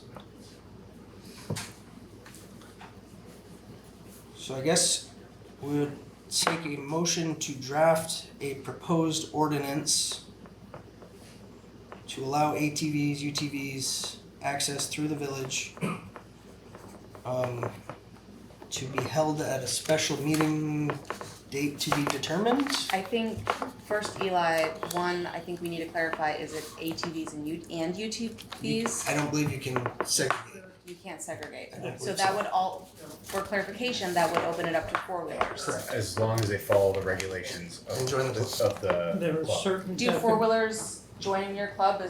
Are they allowed to join your club? Yes. Okay.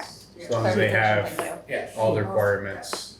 Oh, yeah, Right on. they have to be insured, they've gotta have driver's license, helmets, you gotta have lights, the whole nine yards, brakes, the whole nine yards. So they're usually, the ones that want to follow regulations, they're not the ones that aren't gonna follow directions. So how about So I now, wonder- a motion to draft an ordinance? Right, I was gonna say, cause I feel like we would want to schedule a special meeting after we've viewed a draft. Okay. And said, this looks good, or please make these changes, so it might take a little bit of time to start from that. All right, I so I wouldn't wanna guess just show a draft to for public debate. adults. So we think we figured it out. All right, so I guess a motion to draft. If if you have that and the village, says no, you don't want any part of that, are you gonna override them and go ahead and do it anyway? If the majority of the village says they don't want to partake, that's not up to us, it's up to them.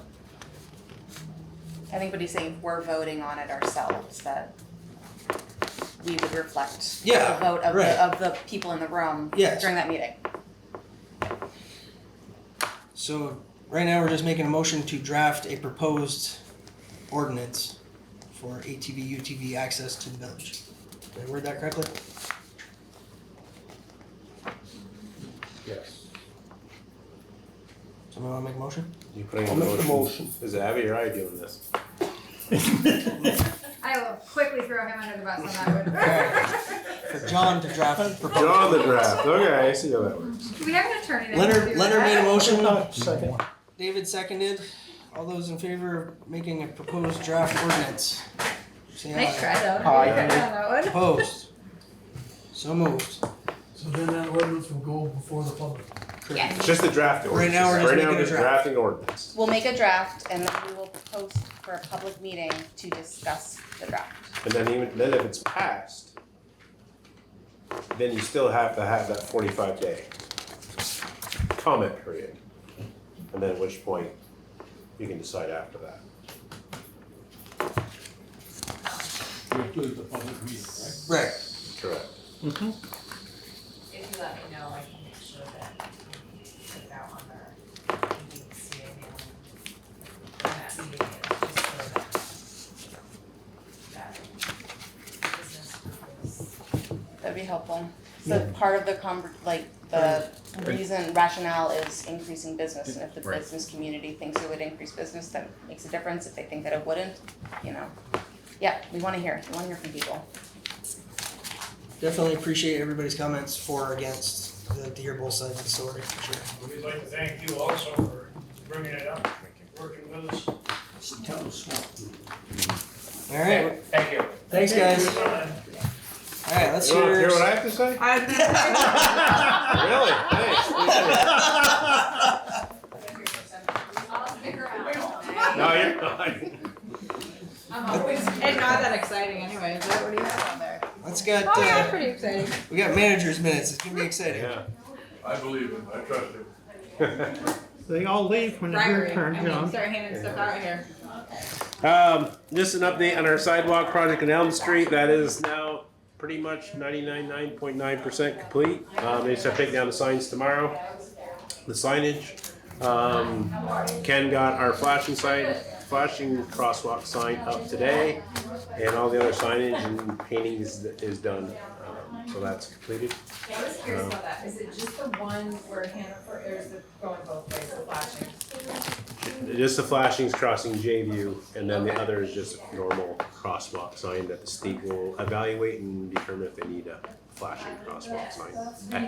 Yeah. Isn't right? Cause I was like, I thought they were gonna put them up across the state highway. That's what I was. Yeah. That's what I thought I had asked a couple of meetings ago, because that is the higher risk crossing. So we I mean, I think it's all highways, So but. I said higher. yeah, we fought that, and they didn't. It was never.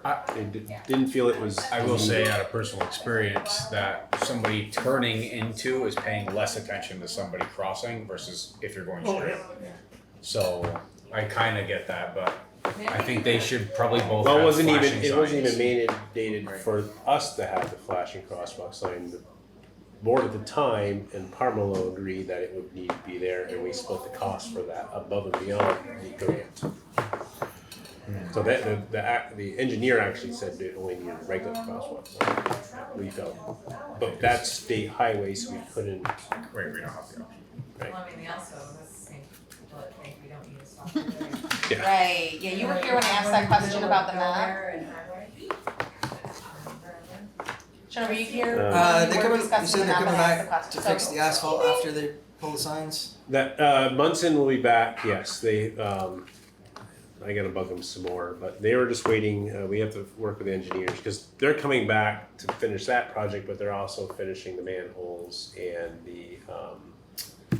And that's what Brian's also working on, more slip lining and so forth. So there's more to the project than just fixing those holes. We were waiting, because we added on, like we had mentioned earlier with some of the CSO, to be able to slip line and upgrade some of these clay lines. So we, before scheduling to get the Green Mountain Slip Lining Company back here in Munson, we're trying to get approval from the state, so that's what the lag is. Otherwise, Munson would have been back by now, but rather than having to have them mobilized twice, Right. we're, the engineers are working with the state to get approval on a couple additional projects, because we're trying to use every penny of the ARPA CSO money that we can. So Eli, I missed your question. That was about re-smoothing from the work from last year? Yeah. Yeah, because it is still really rough. So water tower in the corner of Like a roller Pleasant coaster. Elm. Yeah. Yes. Those are Those are like the two worst destroy my ones. car every time they pull out. Is there a plan to repave Main Street from We gotta. down does by that Depot fall on us all or the the way up state? through? We gotta come up with funding for that. It's the next step. Lots of fun. And we Does still have the underground state infrastructure slide that needs in to any be of up. that? No. No, we're that's not also- there. Okay. Negative. Yeah. For some reason there was. thought there was another stretch Of of underground infrastructure that Missisquoi and Pleasant. is just that. Okay. Yeah. Okay. Okay. Thank you. Yeah, that's really old that we need to get corrected. But Elm in Maine from Orchard up, well, yeah, and then there's the section of Maine down. I think that's That what I was does- thinking. Yes, there's a Further section of down. Maine all the way down to here. Down to here. That's what I was thinking of. Thank Yes. you. Yep. Yeah, that does need some more work. Yeah. But from Water- Orchard up water is and now wastewater. done. And storm. All of it needs to be upgraded along Main Street. Different sidewalk project, but Pearl Street sidewalk is the reason I was at the select board meeting last night. We just completed the NEPA review, which is all the environmental review that we needed to do. And next we'll be working with the right of way, so with the town, and then there's one residence as well. But the discussion was regarding the trees. Is this a closed meeting or? No. No. We're still open. I had one other thing, not on ATVs. I called you, my name is Karen Jacobs, and trouble with my bank, I didn't get my payment in time for the water and lights. And I called up and can you reverse that $2.06 that I owe? And You spoke with me, you yeah? told me that there's a policy that We don't reverse, correct? reverse. And you said at that time that if I wanted it changed, I had to bring it to the board to see about changing it. Yep, I was gonna bring it up with the board so we could have a discussion on that. All right. Yep. I've never been late, it was a bank error, you know, and yet, like you told me, the $2.06, it would have cost me $3.95 through your new billing to pay it, you know, through it with a debit card. You could use your bank account with our online system that doesn't charge you anything Right. as well. But that our policy right now is that we don't reverse these because we didn't receive it on time. Not saying that I don't believe her that it was a bank issue, but we have no proof and we didn't receive it. So our policy right now is that we do not reverse off because we aren't receiving it in-house. And we don't, even though yes, she's absolutely correct, they have a very good payment history with us, we haven't made exceptions to that because then it opens us up. So that was a note that I did have to bring up with everyone if we want to discuss that, whether it's tonight or making an agenda item. I mean, sometimes you get waiver for once, you know, if you don't do it, you know, I've lived here now, we moved here 8 years ago, my mother lived here my father lived here for forever, never been late. And at one time, it wouldn't be excused, and like you said, it's their policy. So if you would maybe make a change in your policy that says, you know, there's exceptions, check your history of your payments, if you've never been late, well, we'll let this one. It was 4 days. That's all. Thank you. Thank you. We can go further into that later or now if you want to, it's up to you. But the other part with the sidewalk is also had to go to the select board, the trees in front of the armory. The pine tree, all of the trees are technically outside of the project right away. The pine tree especially. So the town is gonna remove that on their dime.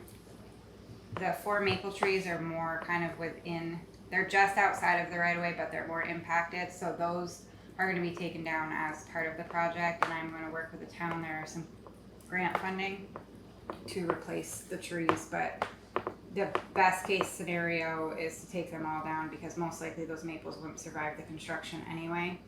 And then we'll work with them to replant. Is that sidewalk stuff or underground stuff that they're taking them down for? Sidewalk. Sidewalk stuff. Yeah, the way the roots go, we're gonna be doing the construction right over the top, and those maple trees are so young, they don't really Could stand. they be transplanted? No, they get the state arborist involved, and the chances of survival by transplanting them are pretty much slim to none. So we'd be better replanting. So at this point, they're gonna take, like I said, take down the pine tree. Pierre told me it would be down by November. He's been wanting that pine tree down anyway, and then I'll work with our engineers to see what impact that's gonna have on the project for us to remove those as part of the project. Or we could just send that one up there. That might be. Town Christmas tree. Yeah, right? billing update. So everything's going fairly smoothly. Again, thank you to the ladies. Abby, Psyche, and Lori have definitely been a rough 3 weeks of focus and change and unwillingly change, but going through it. And you know, we believe it's successful. Our first billing, correct? Second billing. Second billing has It's gone going out. out.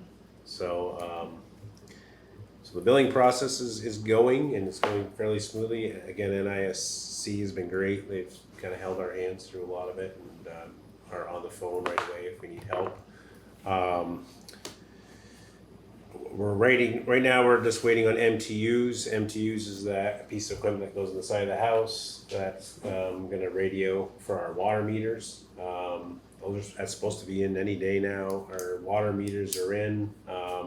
We have a company called Backflow, which we will be putting door hangers out. I think I've been on the webpage on our Facebook. So Backflow, if anybody's listening out there in TV world, that's gonna be the company we're gonna be using. They're gonna start contacting people soon about setting up appointments to get into homes. We're not regulated by anybody in the state, so we can be a little more harsh with a meter exchange. We can basically tell them we can shut the water off if you don't comply and let us in to clean the meter. I think I mentioned last time there's only a few dollar difference in between a meter and the head, so we're just replacing the whole head. And Backflow charges us the same whether going in to change the head or the whole meter. So we're just gonna go and change everybody's meter, so we're gonna have a brand new meter. So the next stage, again, that's what we're working on, and the next stage is getting the power meters coming, or will be coming at the end of this month and the beginning of August. So they'll be here, so we can start installing those. And then the biggest question mark, or that we're still waiting on, is a Clara confirming. So Clara is our back-end system that VEPSA group is set up. For VEPSA, or for a Clara to come in and put kind of the backhaul of everything to tie it together. That's called the MDU. So we're waiting on that. That's the biggest date we're waiting on. Again, I just said I told Sheriff Grismore that I would mention it. He did send an email to me asking if there was any updates policing wise. And again, he was specifically reaching out to the village, knowing that the town wasn't really interested. I did email him back explaining that the tax scenario of why we can't really, we'd have to make a special exception, or we'd have to look at that. Pretty sure it's state statute that we can't, because there were some issues in other towns of doing, I think it was something highway related, and there was lawsuits. Cause I'm pretty sure it's in there's a state statute written specifically, because it's double taxation, basically. So I don't think even if we wanted to, we could. Can I ask, are they looking for a short-term contract? Because I'm just thinking about that. Are they looking for a short-term contract? Say anything. They wouldn't, okay. Yeah. They said anything, because that's what the town had requested, and I wonder if have they gone back to the town to have that conversation again, because we know they're in the process of development, which takes time. And so they have our money, the community's money for policing. That would be the place to do it. The way it was worded was from the sheriff was that they don't want to work with them at all. So I just said I'd throw it out there. Again, there's really not much we can do, but it was asked. So that's all I had for update at this time. Absolutely. So, just a quick update on the economic development video project with Tom Benton. As you know, that went forward, and we have met a couple of times, and he is going to be starting to do some different video shooting. He has crew around town. He's got July target list, and so you may start seeing some people around shooting different things, different areas. So just want to let you know that is moving forward. We're working on kind of a social media post to throw out, hoping that you throw it on your Facebook page in the town and our EDCA and, just kinda letting people know things are happening. Good. It's awesome. I Yeah. emailed you if you just let us know when Yeah. that time gets close, cause we'll, Oh, yes, I sent him, along with some contact information, that request to make Okay. sure, so, just wanna clean up the bridge, make sure it's all pretty. you know, the whole video thing, trying to make sure lighting is good, Yeah, and right. so Okay, getting so some very paper to flower lights and kind of a bunch of different things, so. Yeah, I think it was heads up too, cause I have the garden club helping with the bridge, Yeah. so. Well, that way it fix that. We might be able Comes to, at night. if he wants to view like the river, possibly connect with some people to kayak if they wanna be in the video, just stage it on the river.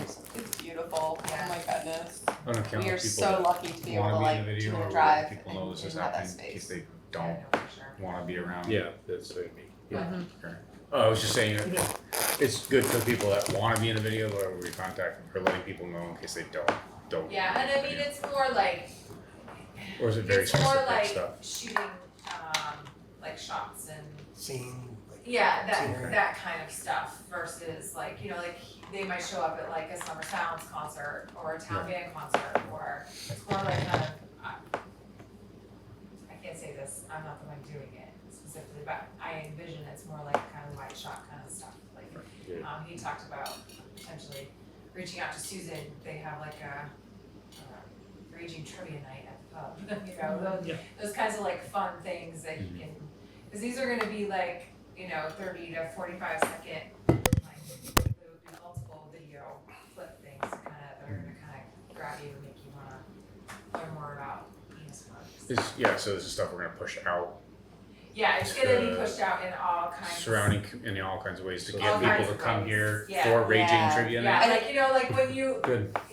like, you're, like John had mentioned, I'll use this example, it's a great example, like you're going on vacation in a new spot, and so you Google, you know,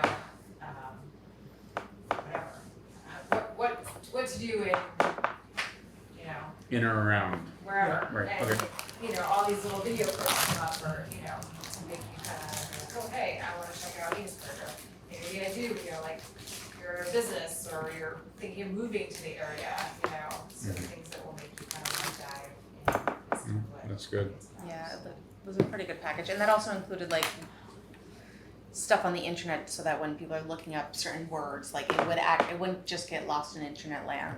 Yeah, no, it's not just gonna be like a social media campaign kind of thing, it's, so. Yeah, very targeted for specifically- bringing in business, bringing in people, visitors, or people to buy our houses, or you know, all those houses we're gonna build. So I just wanted to let you know, it is moving forward, since the select board gave their final okay. And that was another thing, that even though the trustees supported it, it had to be approved by the select board ultimately because of the double taxing. Comes out of general fund. Okay, that's it. Thank you, have a good night. Thank you. Email, I sent that off like 3 Oh, weeks I ago. know. Anybody have any other business? I'm tired. I thought they were gonna put the bumps up on Pleasant Street. They are, it's been, Hey, we're getting quit there. being, We're getting there, okay. Yeah, it's been, quit being pushy. it's been a busy, They're taking our bumps? yeah. We're Yes. taking one off Yes, Water we're Tower, taking your moving it. bumps. Exactly. Alright, any other business? We could raise Do- money that way and do an auction every You spring. missed it. I don't know if you wanna talk about this now. Karen Jacobs, just give the recap again. She got assessed a late penalty on their bill. Said it was a banking issue, asked me to waive it. My answer was no, because we don't typically waive those. Because, not that I'm saying I don't believe her, but our policy has always been not to waive those because we can't prove it. We didn't receive the payment on time. There's multiple channels the payment could have been made or checked. So she wanted that discussed. She's not the only one that's yelled at me recently in the last little bit, but my intent was to have a conversation with John and then decide if we were gonna bring it to you guys, but she brought it up as she was leaving today. I don't know if you wanna talk about it now or how you wanna handle that. Go ahead.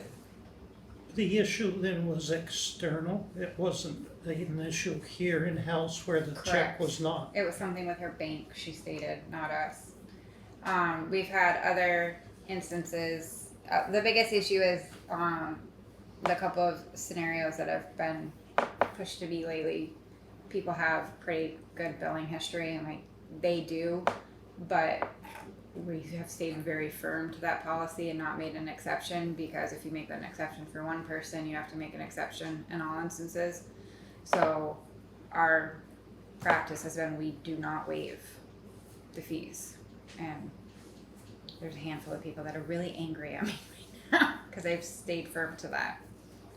We can't prove it. It happens all the time with the Dropbox. Well, I dropped it off on this date and you lost it.